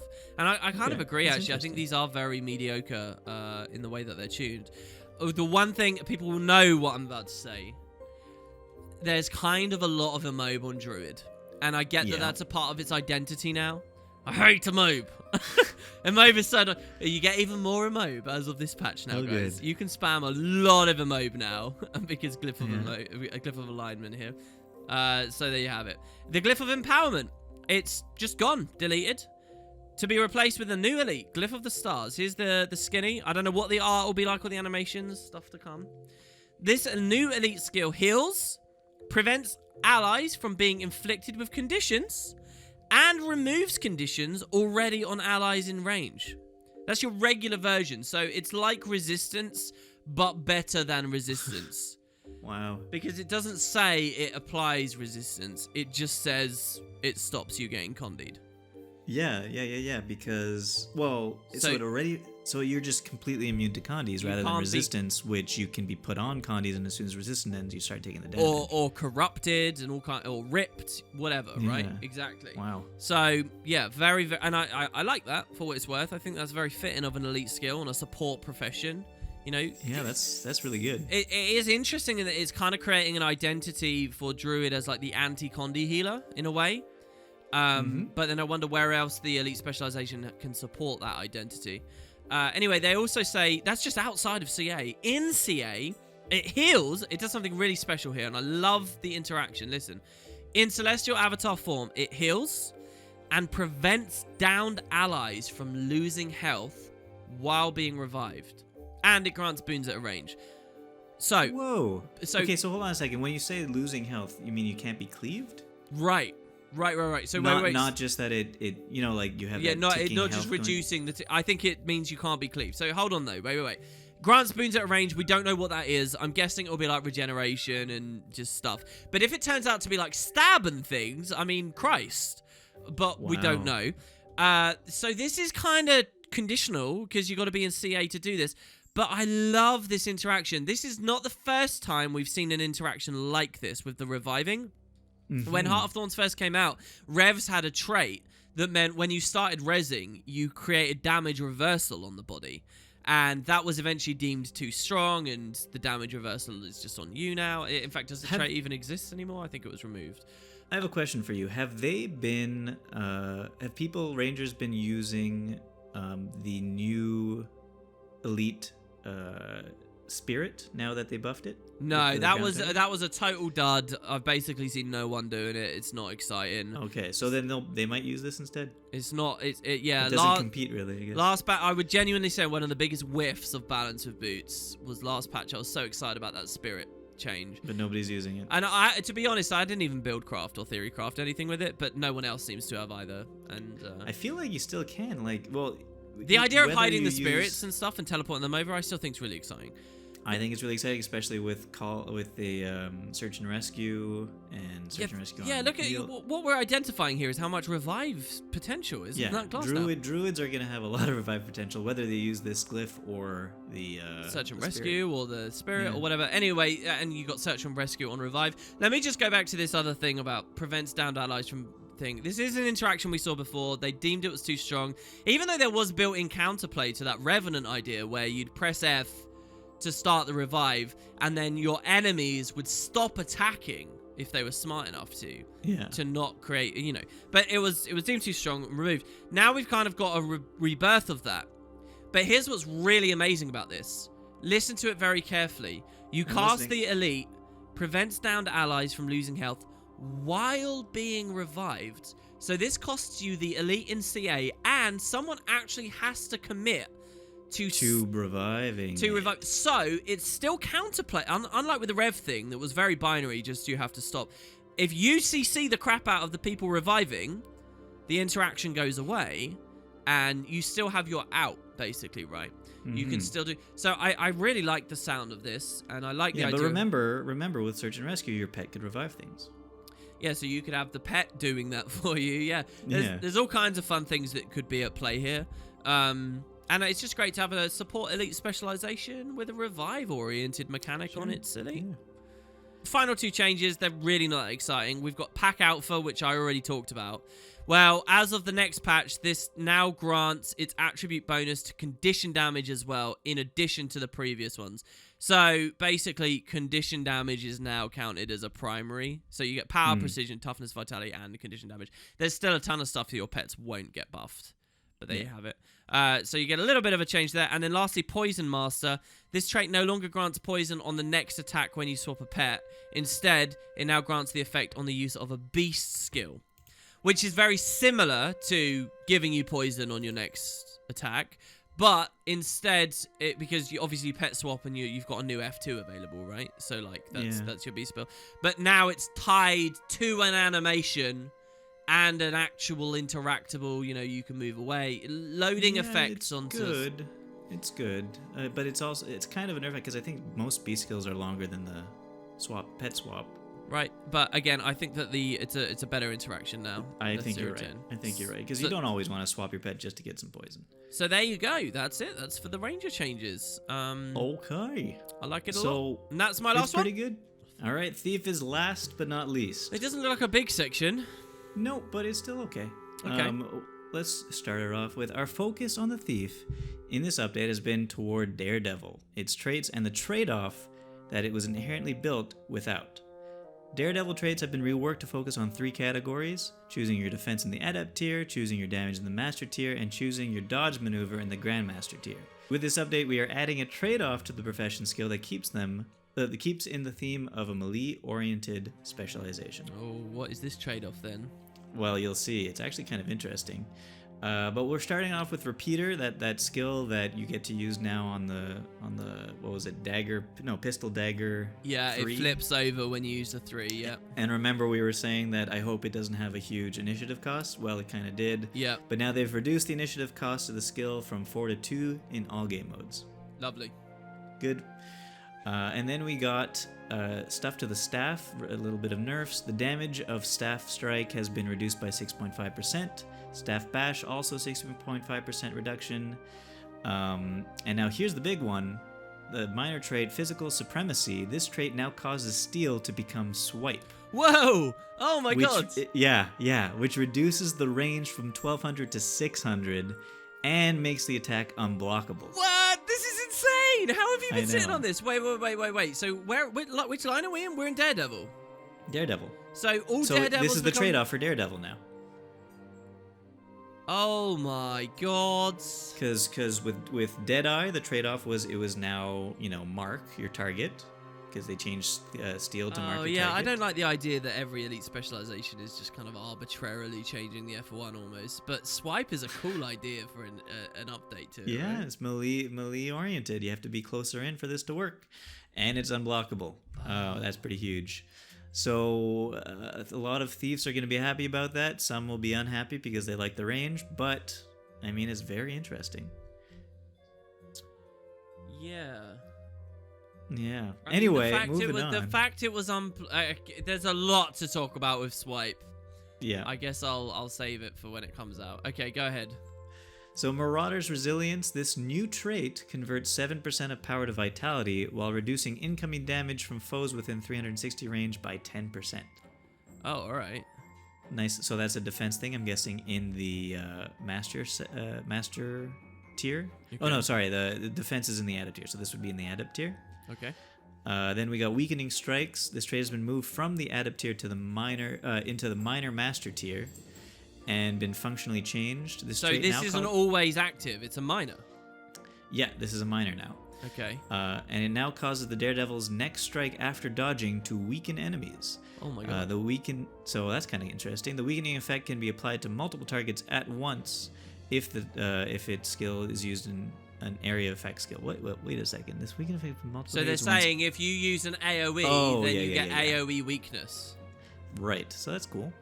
And reduce the weakness duration to 3 seconds from 5. Increase the damage dealt to weakened foes by 7%, just like before, and reduce the damage taken from foes by 10%.